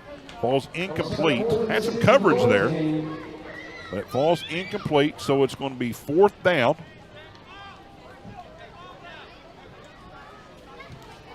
Again, as we're trying to understand the rules here, so they are going to mark it off. They're going to act for a punt. So maybe they have the choice whether they go for it or punt. So they are going to elect to punt here on 4th down instead of going for it. And so it'll be a turnover on downs. I shouldn't say turnover on downs after 4th down. This is just going to be a switching sides here. And it's going to come out to the 41-yard line where the blue team will take over for their first possession. 17:28 left to play. Blue team leads 6-0 here in the 3rd game of Kiwanis Day football. But for Harbor, I want to talk to them just a little bit about the first game. They've got a scrimmage over in Tulsa Union on the 20th of August. We don't think we'll have any broadcast from there, but the first broadcast we'll have is August 28th. We will be traveling to Broken Arrow to take on Broken Arrow on the 28th. We played them last year here, so it'll be our first game. We'll be traveling to over in Oklahoma, take on Broken Arrow. The first home game will be September 4th against Northside. And Northside now will no longer be a conference foe, so this will be a non-conference game for Harbor. As we've had a realignment in 7A, Shiloh has now moved up, and so we will have to face Shiloh this year. I think Harbor has them at home, if not. But anyway, it's going to be a great rivalry to have 3 teams from Springdale all in the same classification. Here we go. We're underway. Blue team's taking the ball around the left side. Got a little bit of room. This is their quarterback. This is Maddox, and he's got a little bit of room, and he's brought down. He's brought down there by Preston Bowens. That's a nice little pickup there by Maddox. He's down at the 40-yard line. So that was about a 19-yard carry for John Maddox. Great way to start their first possession of the second half. For Springdale, I think they have an exhibition. Again, I'll let Zach, if he's here tomorrow, we'll talk a little bit more about this, but I think I've got them on the schedule. August 18th, Siloam. I don't know. I'm sure that's a scrimmage game as well. August 18th, Siloam Springs. Their first game starts on September 4th at Van Buren. So that will be their first opener for the season, September 4th at Van Buren. I know he and I are both looking forward to hopefully a great year for Springdale football. One City, we're excited about this. One City puts on the Kiwanis Day. Maddox in the shotgun formation is going to throw it downfield. Oh, what a throw is tipped. It was tipped and it bounced in another hand. And trying to figure out who that was there. Eddie Lopez. And anyway, it bounced in and out and then bounced again.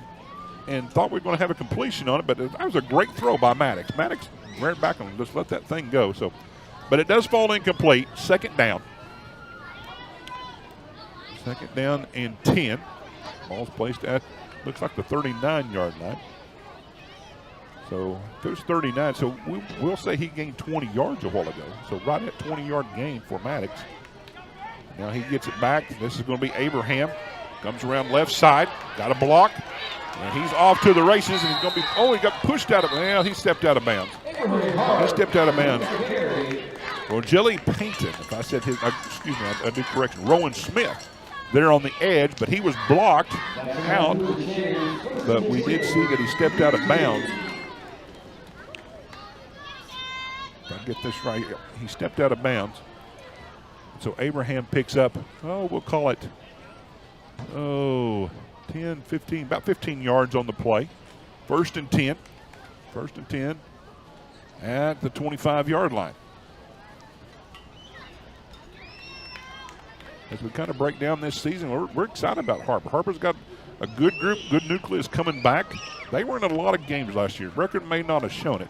They were in a lot of games. Had some turnovers in games, but it kept them close. They were just about in every game that we played last year. There's going to be a pass from Maddox, and that's going to be complete.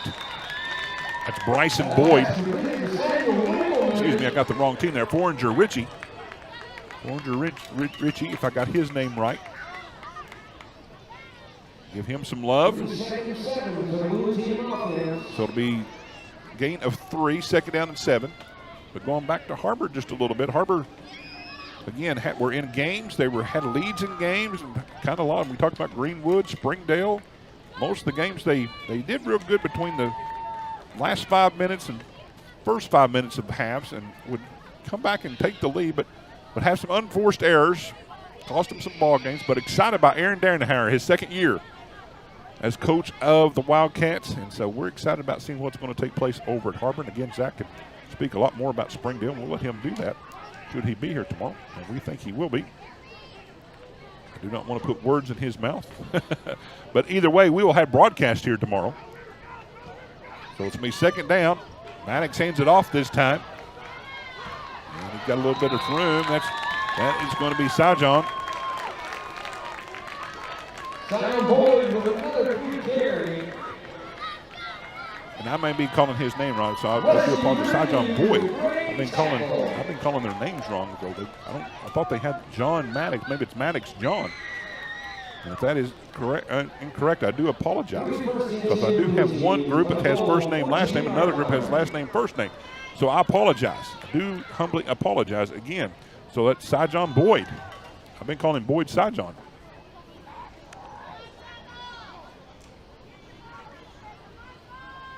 So they're not consistent on the names, and most of the names have been first name, last name on all of the other rosters. So got that a little backwards. Again, if your parents or grandparents, sisters, brother, I apologize.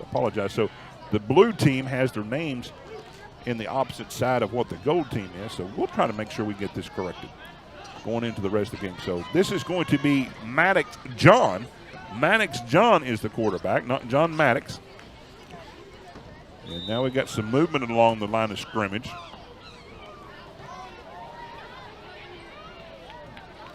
All start against the blue team. They're going to back them up 5 yards. So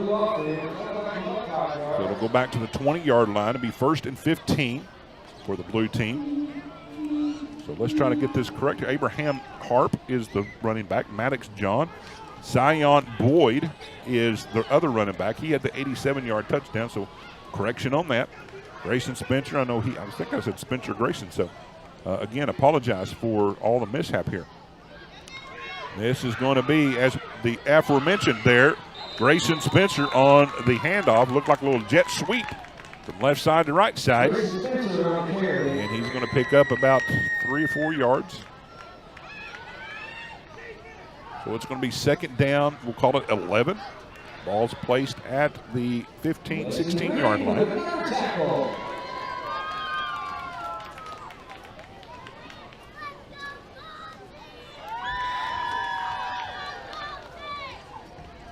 Great facility here at Gerald Williams Bulldog Stadium.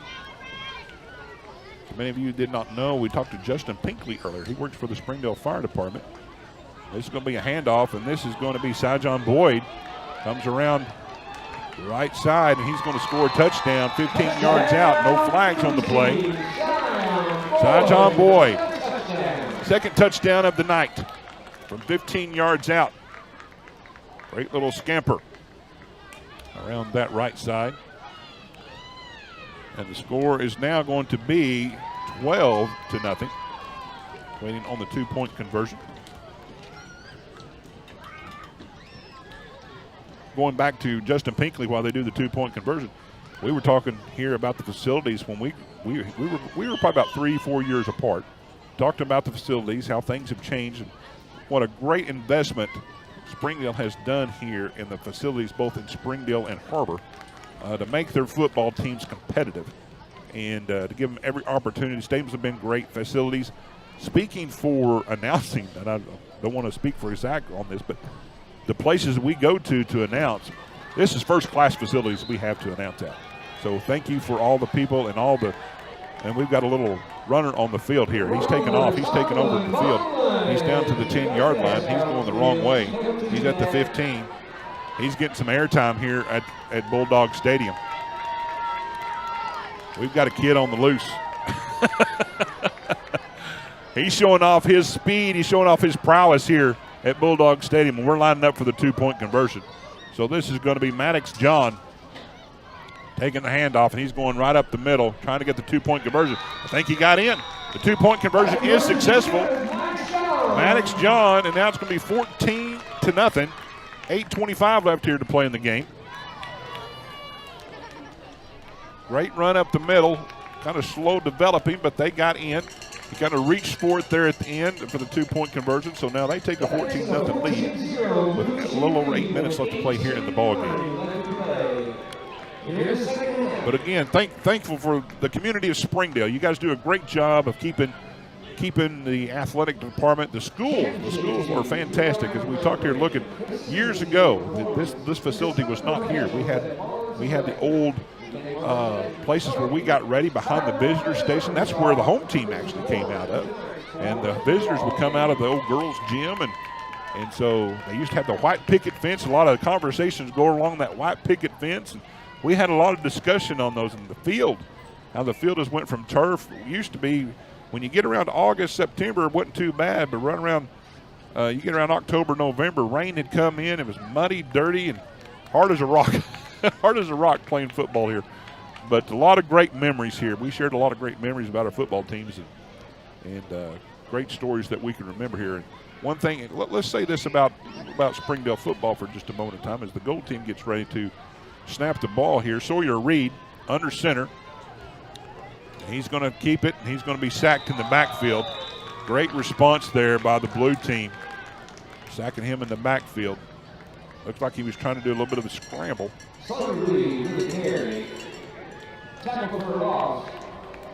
That was Evan Perea for the blue team. Great job by Perea.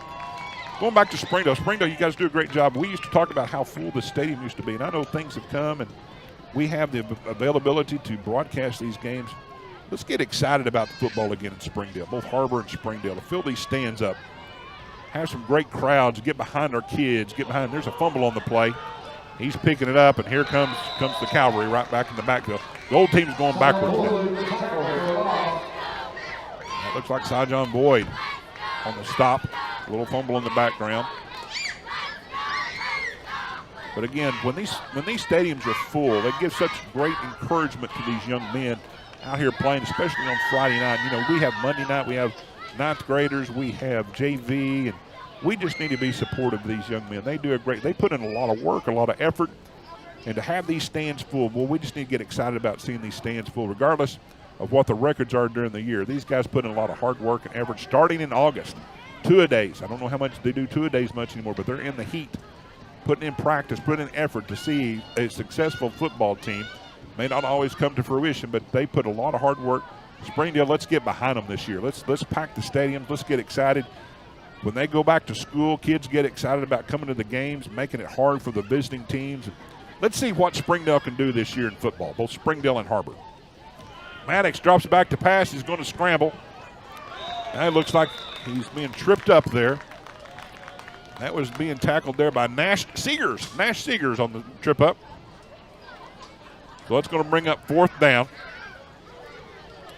And it looks like they're probably going to punt the ball, or elect to punt on 4th down.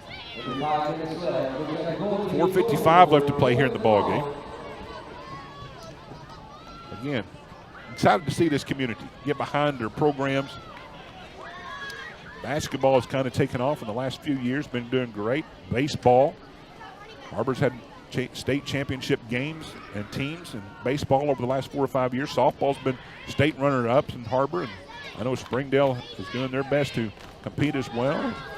Here we've got a run by the Gold team. He's being tackled there.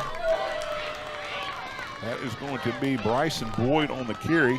Abraham Harp on the stop. That's going to be a turnover on downs. It was 4th down, so the blue team will have a short field to work with going in here to the last part of the second half. Again, I can't explain enough how great Springdale is with their athletics and crowds. We just need to get behind them and get them excited. You know, sometimes you go to other stadiums and see the excitement. Let's give a kudos. Let's give a kudos. I know he's not listening to me. He's doing the PA announcement. Jared Park does a great job at the Harbor games. And I know he just loved to get the crowd involved, get the students involved. And I know sometimes it just seems like we just kind of idly sit by and watch the team play. We need to get excited. And I know it makes a great big difference for these guys. So I'm trying to encourage Springdale to get behind their teams this year. So let's get excited for this year and see what happens in Springdale football. Okay, I got off my soapbox. So here we go. Blue team's got the ball. It's a handoff, and this is going to be Boyd around right side. Looks like he's going to score standing up again. No flags on the play. Another 15-yard scamper in by Boyd. That's his second one in a row for Sion Boyd. And that makes the score 20-0.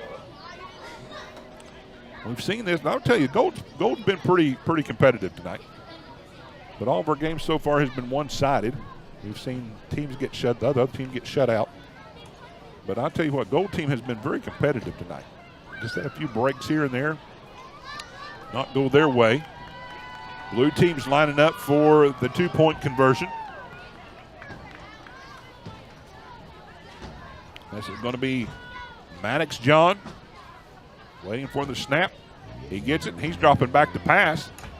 He's going to throw it out to Grayson Spencer, and I believe he's going to waltz in for the 2-point conversion. Grayson Spencer for the 2-point conversion.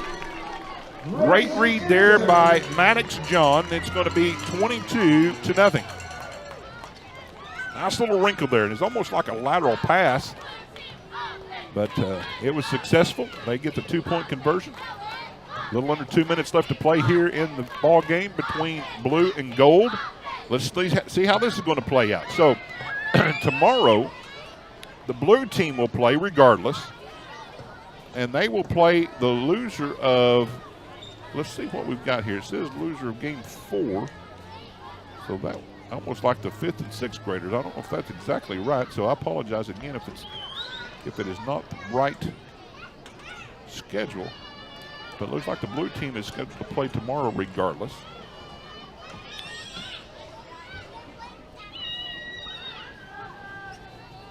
Whether that be Gold again, I'm not sure, but we'll find out tomorrow. We'll find out. But they're going to play tomorrow at 8 o'clock. So we've got 1st and 2nd graders, 3rd and 4th graders. Okay, I'm going to correct myself because I can't read properly. I need to go back to grade school myself. So there's a pass that falls incomplete.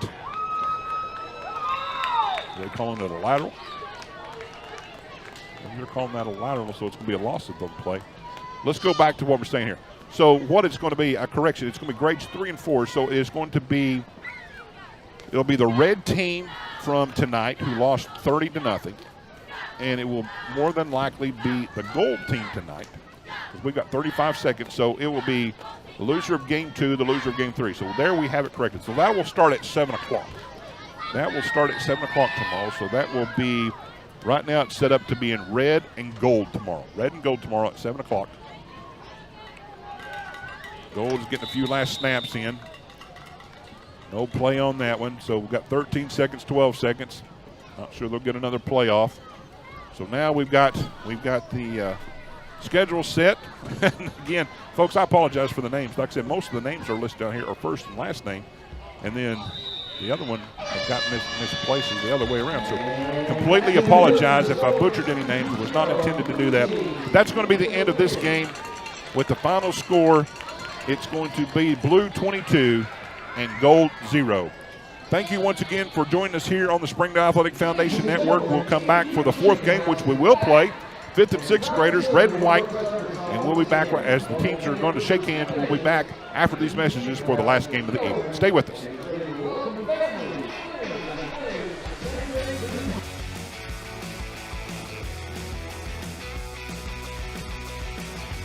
Advanced manufacturing needs you. For every 4 jobs, there's 1 applicant.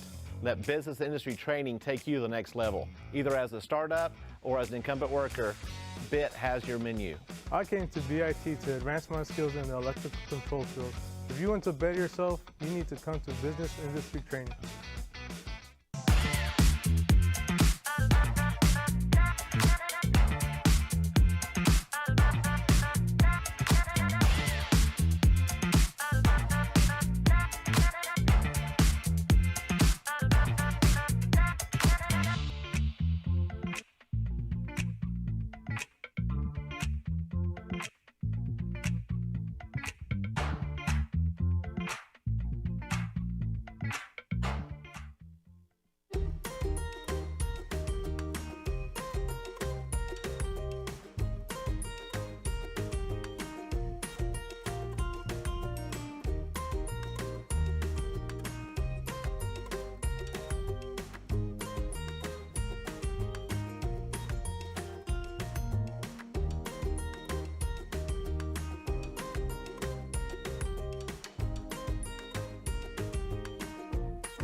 Goodbye, paperwork.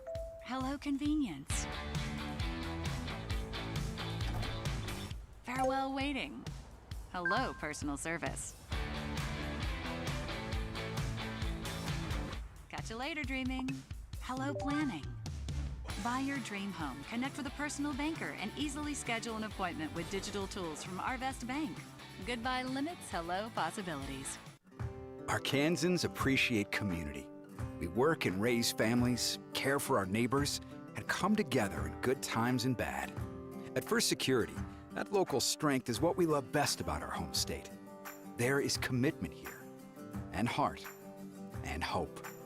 Thank you to everyone who is standing together, learning from one another, and making Arkansas a place we all love to call home. We're proud to be your community bank. During the Great Depression, nothing came easy. But with just 5 cents, an old truck, and a load of hay, John Tyson and his family found a way to deliver quality chicken to other hardworking people. Today, Tyson continues to find new ways to help put a chicken in every pot.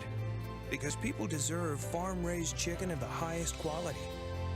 At Tyson, we remain committed to this simple promise: to always keep it real, to always keep it Tyson. My name is Adobe, and this is my Chick-fil-A success story. When I started as a team member, I was pretty shy and struggled with my confidence. And now, that same shy person, she owns her own Chick-fil-A restaurant.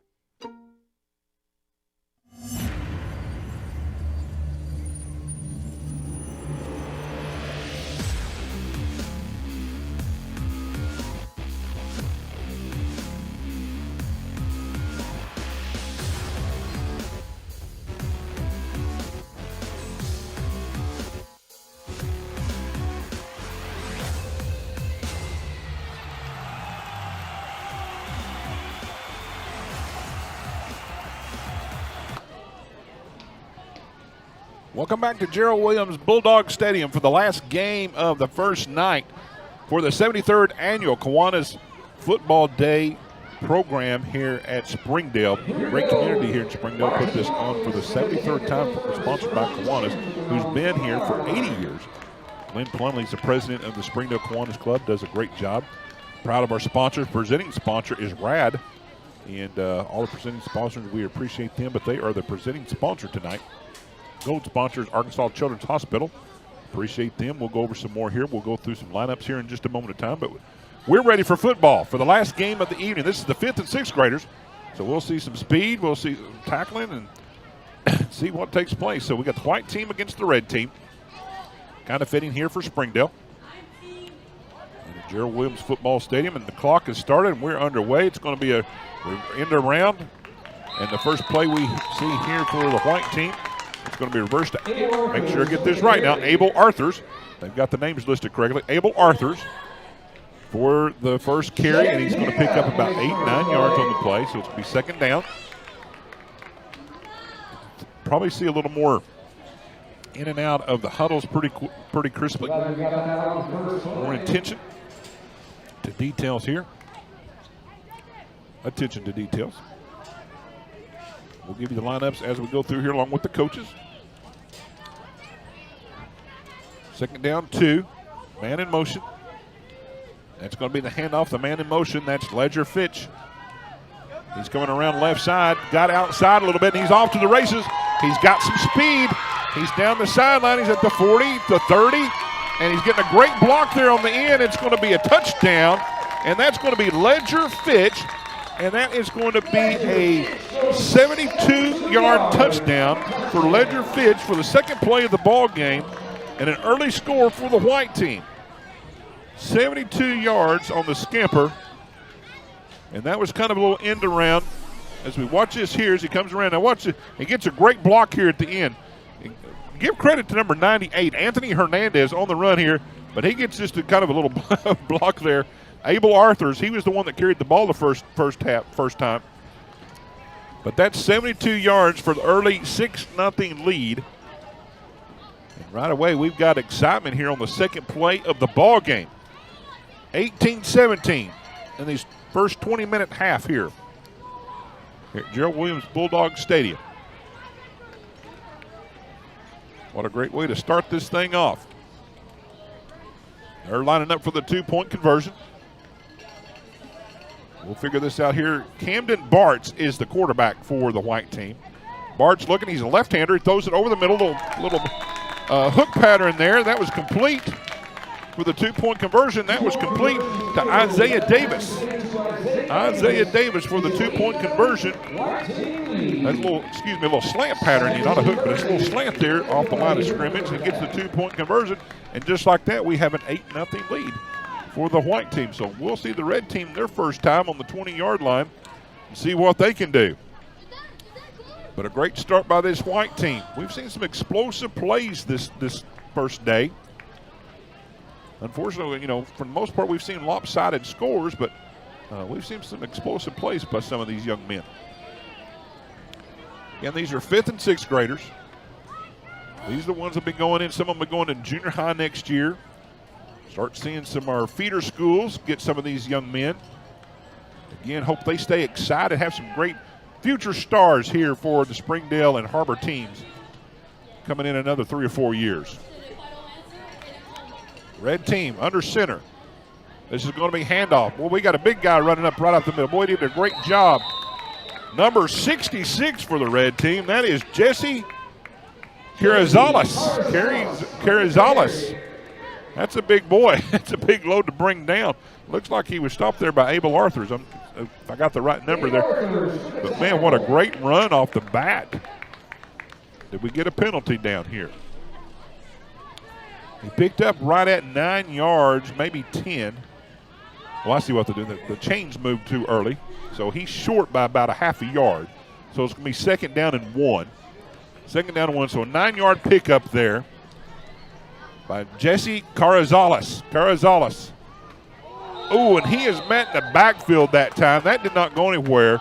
Do have a penalty flag on the play. That's the quarterback there. That is Chevy Pickup. I remember this name from last year. Chevy Pickup, what a great football name.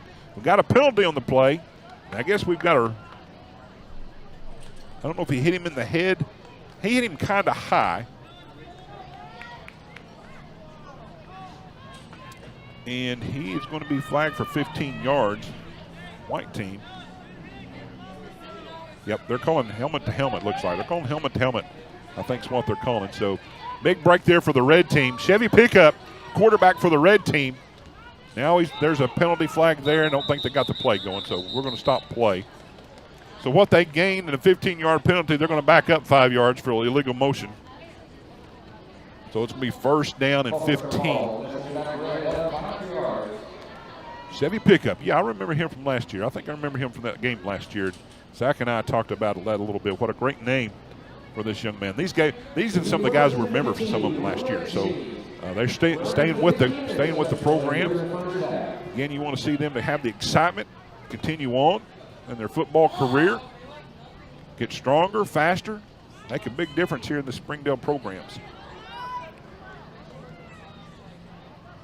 Getting things lined up, man in motion. There's going to be a kind of handoff. We got a little bit of room up the middle, and he was not tackled. He was just kind of pushed.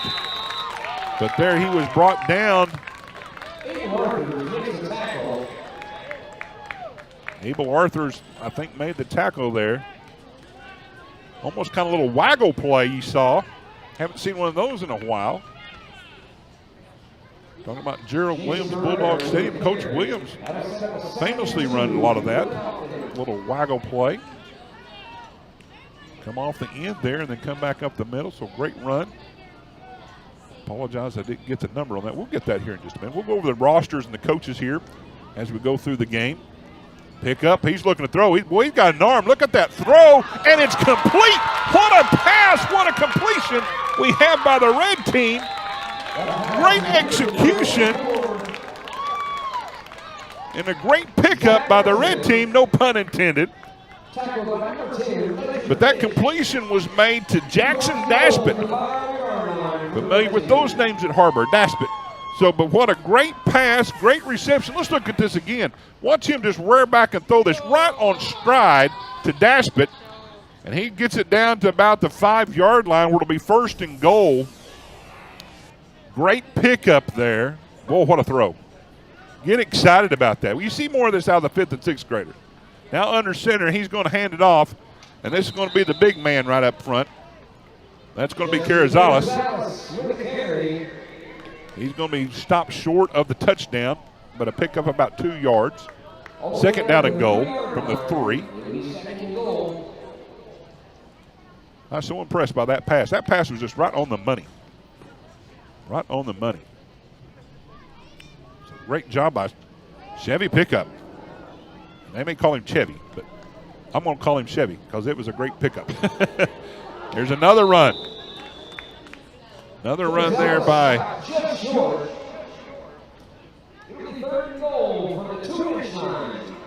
Carrizales again. A little bit short, so I would imagine he would probably pick this up one more time. That's a big load. We're talking about Chevy pickup. The guy behind him is carrying the load, Carrizales. Great names for this red team.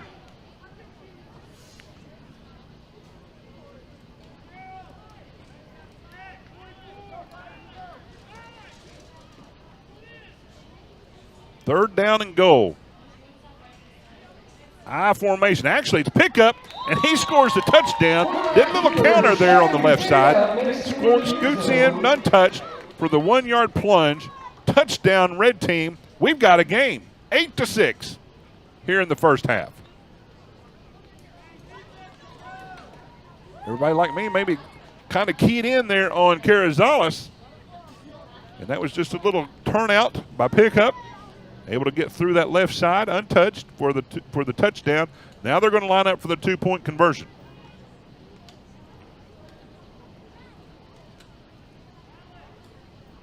Great start here to this game. Great start. Both teams had it one time. Both have scored on their first possession. 2-point conversion on the line here. Shotgun formation. There's going to be a pitch out there. Oh, Carrizales ran over someone, and the 2-point conversion is good. We've got a tied ball game, and there's a little bit of celebration going on back there. What a run for the 2-point conversion. These guys will show that again there in the control booth. Man, what a run we saw there for Carrizales. That was something else. Boy, he put his head down, and he lowered the boom. If we don't have that, that's no big deal. But I tell you what, kudos to Carrizales for the 2-point conversion because he caught that pitch. He caught that pitch around the 5-yard line, and he got met in the backfield. But he lowered his shoulder and decided he was going to get in, and that was a great run. Great run. Great teams out here on the last game for Thursday night for the Kiwanis Day football game. White team has their second possession. 1st and 10 at the 20-yard line. I've been fairly impressed with what I have seen so far out of these guys. These guys are good. There's going to be a reverse. Oh, and another slip down. That's about the second or third time we've seen somebody slip right there on that rug. Now, again, don't know if it has been raining that much to cause a slip, but that was Abel Arthurs who took the ball, come around the right side, and slipped right there, right at the 20-yard line. No gain on the play. Looked like he had a little bit of an opening, but he tried to cut back, lost his feet there. So it's going to be on the closest hash mark to our side. Again, no gain on the play. 2nd down and 10. Thursday night football. Get used to that. That's coming up pretty quick. It'll start here before too long.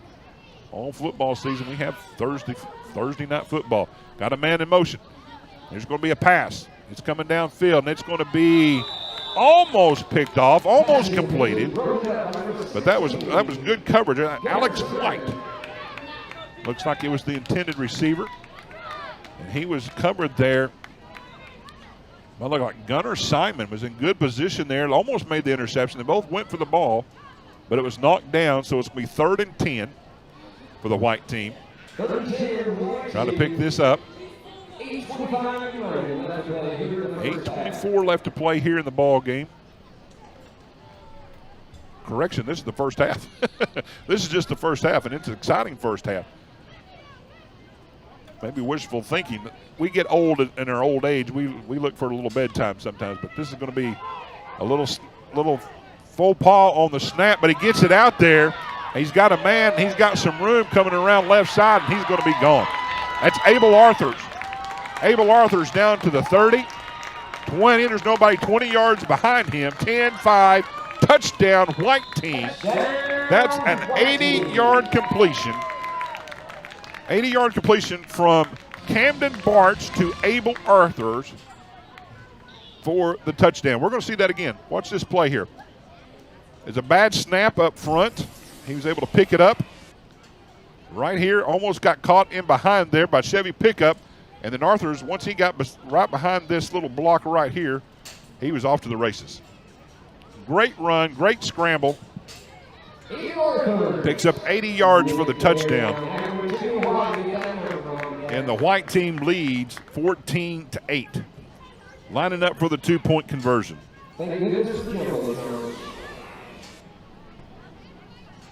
Have not seen the 5th and 6th graders put on the dance moves like we've seen from the 1st, 2nd, 3rd, 4th grade. Have not seen that tonight. Of course, running 80 yards, he may have worn him out a little bit, but that was a great run. That's Ledger Fitch picked up 72 yards, and then here we got a pass over the middle, and that was incomplete. That was intended for Alex White. Falls incomplete for the two-point conversion. So the score remains 14-8, 6:34 left to play here in the first half. Red team will pick up their second possession of the half. White team has scored on both of their possessions. Chevy Pickup picked up, again, kind of a use of words there. The 2-point conversion, scored the touchdown on the 1-yard plunge. And then Carrizales, man, what a run he had for the 2-point conversion. If you ever had an ESPN highlight for these Kiwanis game, that would have been one of them. That would have been one of them. That reminds you of the old Seattle Seahawk running back. Remember, see, there you go. Old age gets running over people, man. He just took it and just ran and got the 2-point conversion. So great job on that. So 5:46 left to play. Red team's coming out. White team looks like I don't know if they've called timeout or they're a little slow getting onto the field. They don't look like they're grabbing some water. A lot of these kids probably playing both ways, and I will say from the 3rd and 4th graders have several teams, have 4 teams out here, have several players. Get them to 5th and 6th grade, there's not as many players. They probably haven't played a lot both ways, so they got to stay hydrated. Good job by coaches and trainers. If there's trainers there, they're going to keep them hydrated. But now we're ready for the second possession for the red team. This is pickup. He's going to hand it off. Carrizales. Excuse me if I said it. Carrizales.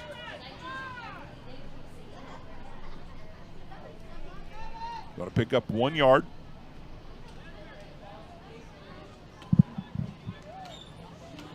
Be second down and 9. 4:39. Again, 20-minute halves.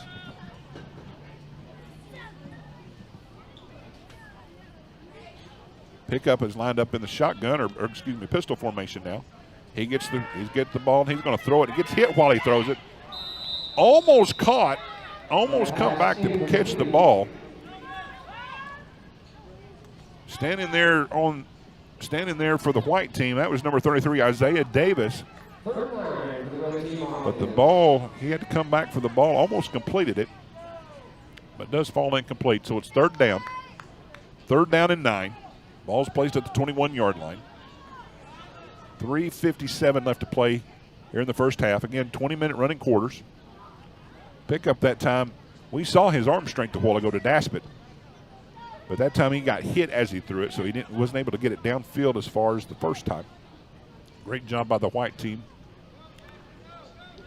Now they're kind of doing the little razzle-dazzle. I remember this a little bit. I think they called this a Springdale. They called it the Woody play, where they hid somebody behind the line of scrimmage, and that was Alex White. Excuse me, correction, that was Warren Davis. Warren Davis was hidden behind the offensive line. Pickup just handed to him and tried to stroll out to get the defense to chase him. White took it around the other side and lost yardage. So now we do have a penalty on the play. Did not see what the penalty's for. They're marking off like a 15, so probably face mask of some sort. No correction. My correction, that's to be fourth down, so they're going to do the punt. They're going to do the punt. And so the white team will take over for their third possession of the game. 2:50 left to play. White team has struck quickly. They've had a 72-yard touchdown. As we saw a while ago, that was Ledger Fitch. That was the quarterback. And then we saw the 80-yard touchdown on the reverse by Abel Arthurs. And we've got a 14-8 lead. And now they're going to come back in and try to score before the half. 2:25 left to play in the first half. Red team a little slower now getting on to the ball. We may have a timeout. We do have a timeout. We're going to take it with them. 2:19 left to play here in the first half. We'll take a timeout. Thank you for watching the 73rd annual Kiwanis Football Day program, and we appreciate you watching here on Springdale Athletic Foundation Network.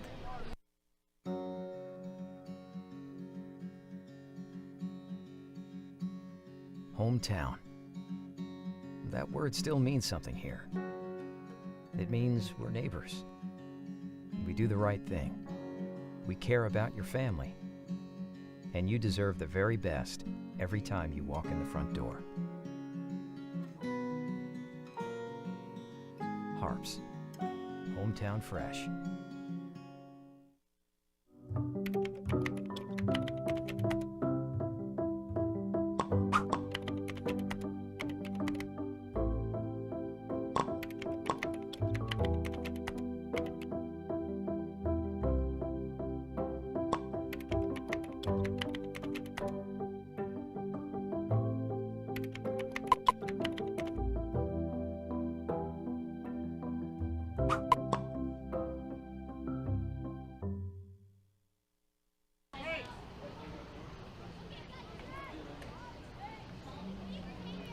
Coming back to Gerald Williams Bulldog Stadium here for the last part of the first half of the last game here for the 73rd Kiwanis Annual Football Day program, sponsored here at Springdale and by the Kiwanis Club. So we're so thankful to be a part of this Springdale Athletic Foundation Network to broadcast the game for many years now. Brad Spurlock, voice of the Harbor Wildcats. Zach Irons, voice of the Bulldogs, could not make it tonight. And we'll see if he'll be here maybe any of the other nights, and we'll have some good conversation. We may have some good stories to tell one another and tell you guys. So stay with us for those games. But we're coming out of a timeout. It'll be 1st and 10 for the white team before halftime. They'll have a 5-minute intermission at halftime. And I can probably tell you there probably will not be any cheering going on around, because it is Right now, 10:30. And I guess a good thing that they don't have school, huh? Well, 10:30 tonight. We've got some young kids out here. They're full of life. They're full of energy, and they're going to continue to play. Seeing some that ain't even playing football, or some that may have already played. They're down on the sidelines getting some more reps in. So the white team's going to take it. And right here, this is Abel Arthurs. He's able to pick up about 5 yards as we resume play. Getting ready for the first half to come to an end. Been exciting first half. Exciting first half for both teams. Second down and 5. Bartz is the quarterback for the white team. Turn around looking at the clock, trying to get everybody lined up properly. He's in the shotgun pistol formation. Has a man in motion. Little bad snap. Now he's looking. Now he's going to throw. Oh, almost intercepted. That was almost a disaster. It looked like it was going to be the end around, a little jet sweep. And the timing was off on that between Bartz and Arthurs. And as they come around, Bartz was going to throw it to Arthurs, and right there was a massive red in front of him and almost got it picked off. So it's going to be 3rd down and 5, 1:12 left to play here in the first half. They get a reprieve here. 3rd down, trying to make things work. Looks like some substitutions here for this 3rd down. Huddling up.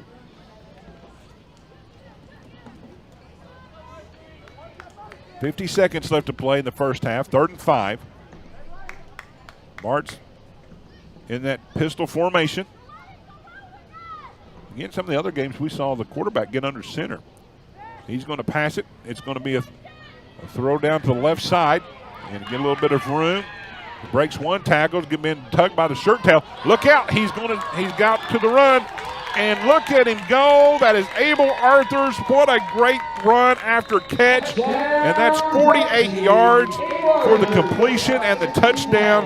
It is, that is 20-8 with 13 seconds left to play.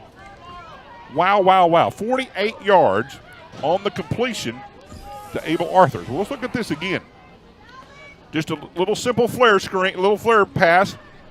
Watch this play now. He comes up the middle, gets stopped. He's hung on, holding by the shirt tail, breaks that tackle, comes around right side, outruns the coverage, and then it's just an easy walk-in for the rest of the way. 48 yards, pitch and catch, and run after catch for the white team, and they build a 20-8 lead with no time left here in the first half, but they will be going for the 2-point conversion. They're getting ready to line up. Again, exciting plays. Exciting play. It was a 3rd and 5 call. Just a simple flare screen out to the flat. And Abel's able to take that in.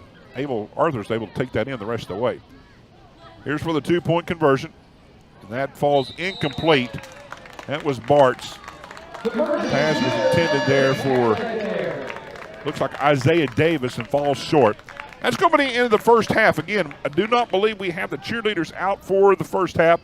So we're going to take a quick break. We'll be right back and finish up the game for the first day at the Kiwanis annual football day here at Gerald Williams Football Stadium. Goodbye, guessing. Hello, confidence. So long, stress. Hello, security. Farewell, running to the bank. Hello, banking from anywhere. Get a quick view of your balance, lock lost debit cards, and quickly deposit checks anywhere, anytime with the highly rated Arvest Go mobile app from Arvest Bank. Goodbye, limits. Hello, possibilities.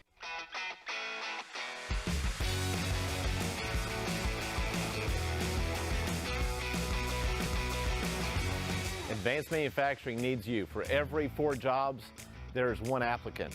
Let business industry training take you to the next level. Either as a startup or as an incumbent worker, BIT has your menu.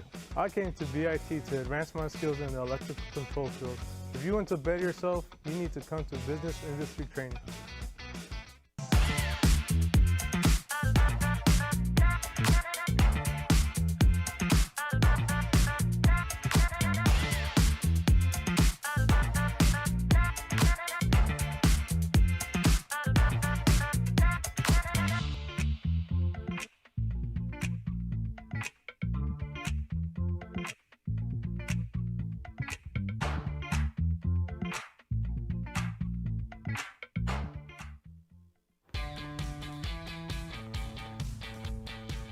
Goodbye, paperwork. Hello, convenience. Farewell, waiting. Hello, personal service. Catch you later, dreaming. Hello, planning. Buy your dream home, connect with a personal banker, and easily schedule an appointment with digital tools from Arvest Bank. Goodbye limits, hello possibilities. Arkansans appreciate community. We work and raise families, care for our neighbors, and come together in good times and bad. At First Security, that local strength is what we love best about our home state. There is commitment here, and heart, and hope. Thank you to everyone who is standing together, learning from one another, and making Arkansas a place we all love to call home. We're proud to be your community bank.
I am the March 2024 Springdale Spotlight winner. The February 2024 winner of Springdale Spotlight.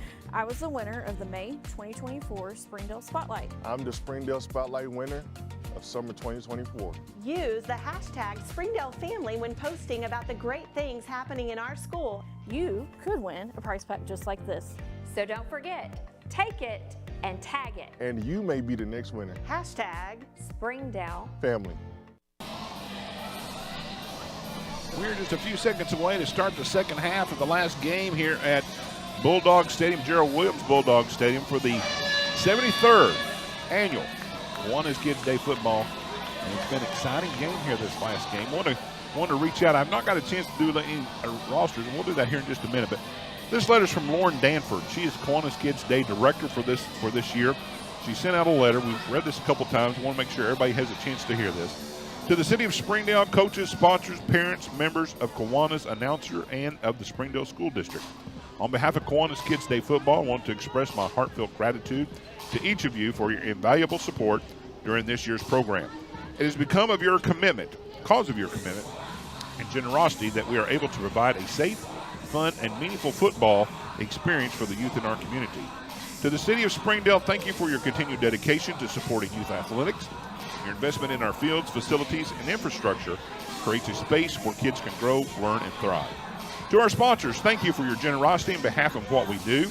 Your support helps the program accessible and impactful for all families and ensures our young people and athletes have the resources they need to succeed. To the parents and families, thank you for your trust and encouragement. Your involvement and presence in the stands means the world to these kids, and your support helps build the strong community spirit we're proud of.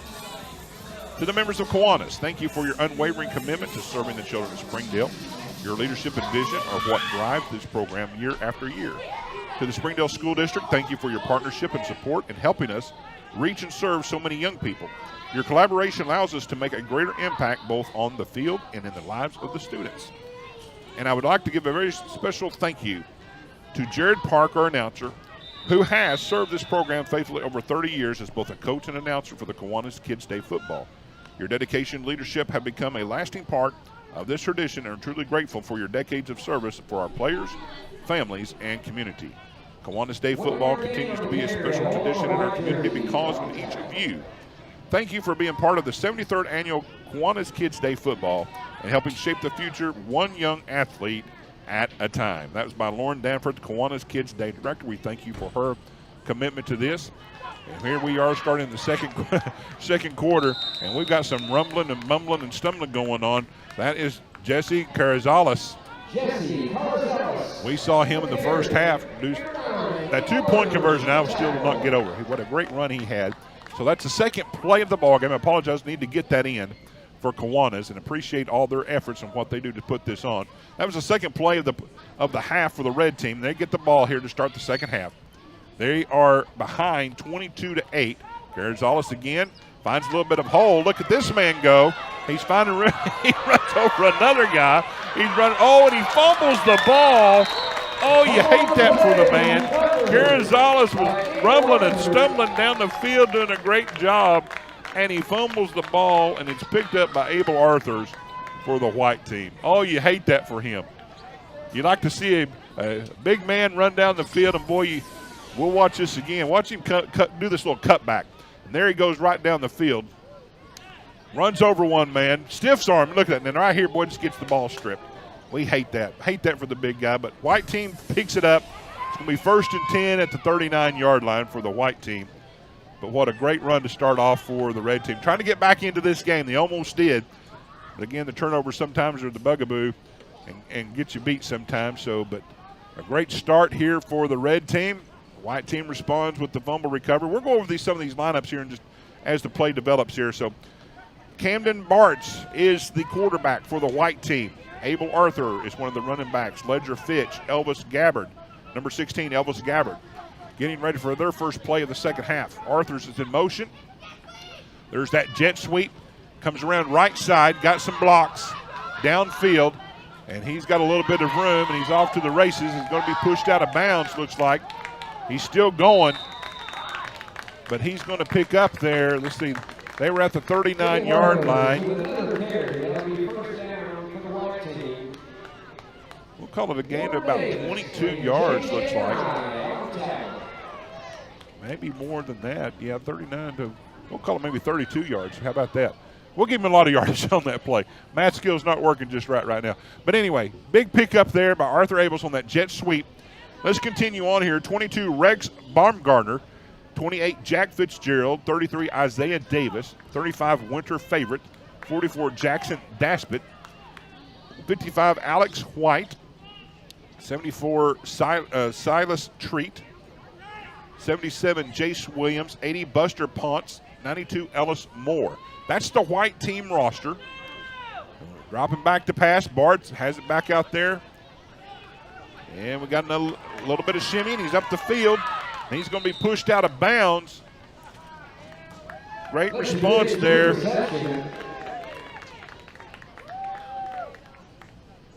By the white team. Bartz gets it out quickly. Great pickup. Coaches for the white team, Ken Matthews, Kyle Bartz, and Jeff Fitch. Those are the coaches for the white team. We'll do the red team here in just a moment of time. That's going to be a pickup. It's going to be 1st and 10 inside the red zone for the white team. Down at the, looks like 11-yard line. Pick up about 17, we'll call 18 yards on the pickup.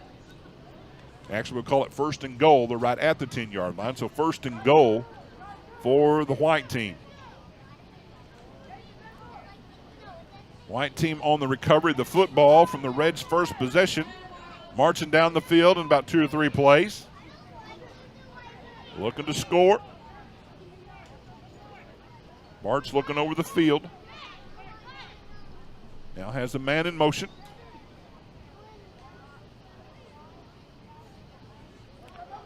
And here comes Arthur's in motion. He's going to throw it wide open. Wide open for the touchdown. That's Alex White on the completion from Camden Bartz for the touchdown. They had everybody fooled on that. Arthur's come in motion. Watch the motion. The motion is what set it off. Arthur's come in motion. Defender comes up for the run. Left him wide open. Alex White wide open for the touchdown. 10-yard pass and completion for the White score. They lead 22-8. 14:43, excuse me, that's 28-8. 14:40 left to play here in the ball game. White team will go for the 2-point conversion. Starting the game off for tonight, red and white, first and second graders. Then we had the third and fourth graders, red and white, blue and gold. This is the last game of the evening. March drops back to pass for the 2-point conversion. He throws it right in the middle to Arthurs, who kind of looked like he wasn't anticipating the pass, but got it anyway and got the 2-point conversion. March to Arthurs for 2 points. It's a 30-8 lead now. White over the red. It was a good competitive game the first half, first half, as they were tied, and then the Whites kind of taken over here in the second half. And so the Reds going to see if they can bounce back. They got a great start by Carrizales as he was able to run down the field for a little bit of yards, but fumbled the football. We'll see if they can make amends of this. See if they can get back in this game. 13:32 left to play in the ball game. Going in tomorrow, Friday, starting at 6 o'clock. It'll be the blue team. They did not play tonight. First and second graders did not play tonight. They'll play tomorrow. They will play the white team who played earlier tonight. That game starts at 6 o'clock. That'll be the first game of the evening. Second game will be the red team. That's a third and fourth grade team. Red against gold. Both of those lost tonight, so they will play tomorrow. And they will play at 7 o'clock, weather permitting. And then we've got one more team that has not played tonight. That's the blue team, fifth and sixth grader. And they will play whoever loses this game, whether it be red or white. As it stands now, it will be the red team. They'll play the blue team tomorrow at 8 o'clock. Again, weather permitting, no delays or anything. That's your schedule for tomorrow as we get ready for Day 2 of the 73rd Annual Kiwanis Football Day program. Here's going to be a pitch. There's another run and another fumble. Oh, my goodness. Carrizales bounced off it again, and the white team recovered the football. Carrizales, boy, he can bounce off people. Got to learn to hang on to that football, though. Bless his heart, Jesse Carrizales. But the white team recovers. It's going to be 1st and 10 at the 20-yard line. White team looking to put this away with 12:04 left to play in the ball game.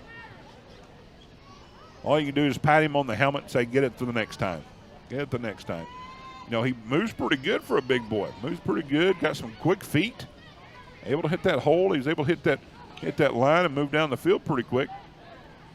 Ball security is the name of the game. Got to hang on to that ball. Bartz lines up in the pistol formation. Arthurs comes in motion. There's that jet sweep. There it is again. Nope, actually this is reversed this time, and that's going to be Rex Baumgartner. He comes around right side. He looks like he's got a little bit of room, and he scores. 21-yard scamper. Looked like the jet sweep that came back off that tight end, and that is Rex Baumgartner for the 21-yard touchdown. Just like that, the game getting out of hand. 36-8 is our score. White over red. That's a great design. They've got this thing lined up where right now where you see Arthur's in motion, they'll do the jet sweep off of that. And now they're starting to key on that, and now they're playing some little wrinkles. They did that for the 2-point conversion a while ago, and now they're doing it off this touchdown. So great wrinkle by the white team, great play off of that. And now they lead 36-8 with the 2-point conversion coming up. A little over 10 minutes, about halfway through this last game of the night. Long night for us. 10:45 here at the stadium. Almost 11 o'clock before we go home. Is that late for you? It's late for us, huh? Here we go. Arthur's in motion. Let's see what they do off of this. It's going to be a reverse. There again, they keyed off that, and he's going to waltz in for the 2-point conversion. Once again, it's a great play call off that, and that's going to be Jackson Daspit. who caught that big long pass earlier from Barnes. And he walks in. Once again, keyed off that little jet sweep. Arthur's moved in motion. And then we saw Dashmick come around on that end and get the 2-point conversion. So now they lead 38-30. 9:47 left to play here in the ball game. 2 quick scores by the white team. That put them up pretty big. 9:40 left to play. 1st and 10, 20-yard line. Red team trying to get something going. We will see what Chevy Pickup. He had some great throws a while ago, and excited about seeing that. And I may have messed up a little bit. I think he made a completion earlier. Anyway, I do apologize. Like I said, if I missed this, got a lot going on here. Hopefully got the names right. Carrizales has been the big back tonight for the red team. Last two possessions, he's been the primary runner. He's got to hang on to the football. Now we see some substitutions. See Warren Davis coming in. Let's go over the red team. I haven't went over them tonight. So we've got number 7, J.J. Annie. I do apologize again if we did not get that right. But we're going to see here Pickup's going to throw it. Got a big arm throwing it downfield, and that's going to be intended for Zach Nelson, and it's intercepted. Intercepted by number 28, Jack Fitzgerald. Great coverage there. Now I see some penalty flags, see some pushing going on. But kind of underthrown a little bit. That was a tough pass. But it's picked off by the white team. Jack Fitzgerald. We'll see what the penalty is. They've called horse collar. Horse collar on the red team, so they're going to march that off 15 yards. Let's go over the rest of the lineup here for the red team. Number 9, Kalen Smith. I do apologize again. I'll try to get these right. Number 10, Chevy Pickup. Number 16, Gunnar Simon. 22, Jackson Johnson. 28, Damian Gutierrez. 33, Jason Barrera. 35, Bentley Martinez. 44, Zach Nelson. 50, Sebastian Gutierrez. Number 55, Warren Davis. 60, Aiden Green. 66, Jesse Carrizales. Number 70, Leonardo Barron. 74, Tyler Paget. 77, Chase Gillian. Number 98, Anthony Hernandez. The coaches for the red team, Will Burkett, Stephen Rohr, Tim Scholar, and Brandon Scholar. So those are the coaches for the red team. I think we got everybody announced tonight. So good job, teams. Good job, men. You guys are looking great future for Springdale football. 7:09 left to play. White team takes it over after the interception and the penalty, horse collar penalty. And so the ball is going to be placed around the 16-yard line, 1st and 10, already inside the red zone. Camden Barch is the quarterback for the white team. Substitutions coming in for the red, taking somebody off the field. Maybe too many men. Barch lining up in the pistol formation. Here's that motion again. Jet sweep. This time, they kind of got a mix-up in the backfield. That was a handoff. They handed it off to Elvis Gabbard. Elvis Gabbard had it. I think he was intended to do that little reverse, little waggle play, and they didn't. They had that kind of sniffed out. He didn't take it the way I don't think it should have been, but he was stopped in the backfield there. Looked like by Gunnar Simon. I think he was the one in the backfield stopped him. It's going to be a loss. Back to the 21-yard line, so about a 5-yard loss. 2nd down and 15 for the white team. But again, everything's being keyed off that motion that they do with Abel Arthurs. Like a jet sweep. They run some things off of that. I thought maybe for a minute Barch was going to throw or actually take off on the quarterback keep. He was trying to hand it off. Did not work. 2nd down, 15. Here we go with that motion again. This time he does keep. Barch is looking around left side. He's being chased. Gets away from run. Cuts back to the right. He's brought down.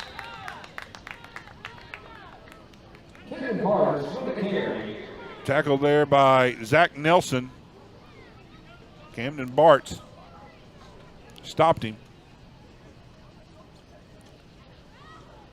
He picks up about 10 yards on the play, so it's going to be 3rd down and 5. Ball's placed at the 11-yard line. Actually, that's a little closer. We don't have that right on the screen there, so it's going to be on the 5-yard line. So it'll be 1st and goal. He got more than that, yeah. 3rd and goal. 1st and goal, I should say, at the 5-yard line. 4:47 left to play. Looking to finish this off.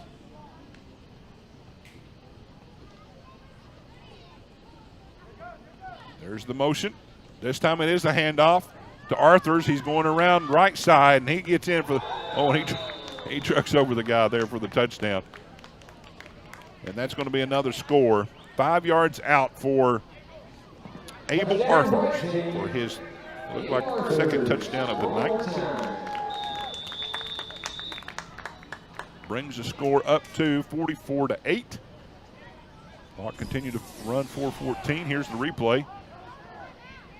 He just put his shoulder down, decided to run over him. That, bless his heart, that's Gunnar Simon. Gunnar Simon looked like he was going to take him on, and Abel said no way and just got into the end zone. So 44-8. 2-point conversion coming up. Looks like they're going to take a timeout. We'll hold it right here. We want to get the rest of these sponsors in just very quickly. Presenting sponsor for tonight for the Kiwanis football program tonight is RAD, R-A-A-D. That's Alcohol and Drugs Program. And so they are the presenting sponsor. Gold sponsor tonight is Arkansas Children's Hospital. Bronze sponsors, here are the following bronze sponsors: Entrust Bank, ESI Engineering Services, the Garden Senior Living in Arkansas, AQ Chicken House, Landers Toyota, Northwest Arkansas, Cross Church, and Mars Electric. Those are your sponsors tonight for Kiwanis Kids, 73rd Kiwanis Kids Football Day program here at Springdale. And we got a lot more sponsors if you get a chance to get their program. All the kids' faces are in here. Names are in here. So it's great to see and put faces with names and teams. And again, looking forward to what has in store for Springdale programs going. Also, the cheerleaders are in here as well. So Kiwanis Kids does a great job. They got a program here. Once again, if you want a copy, they've got a little QR code. You can scan it, get it to your phone. So they've got a great program here for Kiwanis Kids, and we appreciate them so much. 73rd Annual Kiwanis Kids Football Day here at Gerald Williams Football Stadium. 80th year for the Kiwanis here in Springdale. Does a lot of great charity work and civic work here in Springdale. Glenn Plumley, the president of the chapter this year, does a great job. Known him for a little while. All of our sponsors for the Springdale Athletic Foundation, thank you for helping us put this on the air. Many years we've done this. This is my 2nd year. Zach Irons, I know he's done this several years. And again, probably we'll be back tomorrow. All plays into play. If not, we'll do our best to hold down the fort. But game time start at 6 o'clock tomorrow, weather permitting. I think most of this front should be out. It's supposed to be a little cooler tomorrow. Maybe the 80s, not so much humid. So we'll see how it goes. Here's the red team. Or excuse me, the white team are going up for the 2-point conversion. And that is no good. So the 2-point conversion fails. Score remains 44-8. 4 minutes left to play here in the ball game. So it looks like tomorrow, in the last game we talked about, last game for tomorrow, the blue team will more likely play the red team from tonight. That game will start at 8 o'clock. And then Saturday we have some of the winners lined up that played tonight. So we'll get into that more tomorrow as well. But Friday night we start at 6 o'clock. That's blue and the white team, 1st and 2nd graders. Grades 3 and 4, it'll be red against gold. And grades 5 and 6 will be the blue team against the red team more than likely. 3 minutes, 20 seconds to finalize that game. Approaching the 11 o'clock hour here at Bulldog Stadium. 3 minutes left to play. Thank you for joining us tonight. Hope you're able to stay awake. If not, you can watch us on replay on the Springdale Athletic Foundation via YouTube. I want to appreciate all the hard work these guys put into it. They do a great job, all these kids. Great pass there.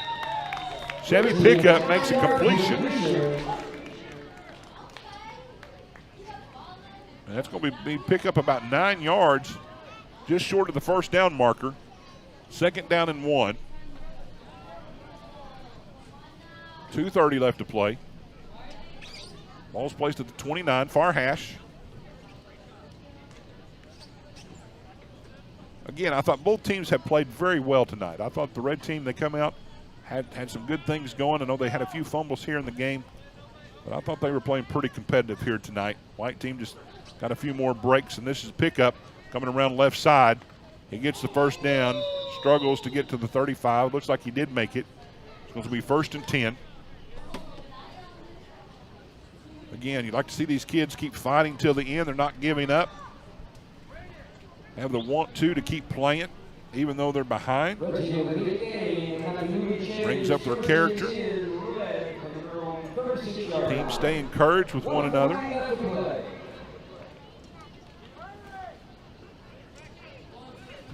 First and 10. 36-yard line.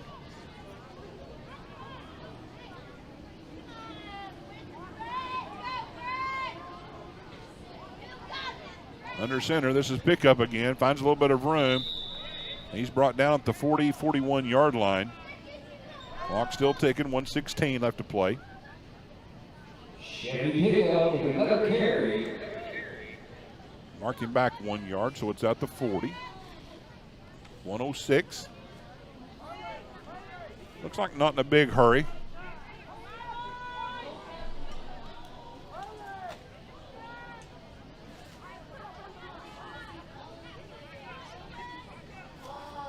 Thank you for the City of Springdale for putting this on. Great job, Springdale. Pick up again, has it. Scrambles around left side. He's trying to find a little play on that left side. Now he's scrambling back. He's met there, picks up about 3 or 4 yards. Going to be 3rd down. About 30 seconds left to play. But Springdale, good job. This community really gets behind this. Great job. Kiwanis, thank you again for putting this on. All the sponsors we made mention of. You young people, young boys and girls that participate in this, great job. It takes a lot of work, a lot of effort. You guys take time during your summer, put on the pads, learn the cheers, learn the routines, and you do a great job. So great job tonight. We still got a couple more days left, so let's get behind them. Thank you, Springdale. Thank you, Kiwanis. Oh, there's a backwards pass, and that's going to be that's a lateral, so that's going to be a turnover. But that's the last play of the ball game for tonight. Final score is the white team 44, red team 8. That will conclude first night of the ball games. We will start tomorrow at 6 o'clock again, featuring the blue and white team. Brad Spurlock once again, the voice of the Harbor Wildcats here on the broadcast. We appreciate you watching us here on the Springdale Athletic Foundation. Be with us tomorrow at 6 o'clock. We'll start this all over again. Thank you for watching the Kiwanis Day Football.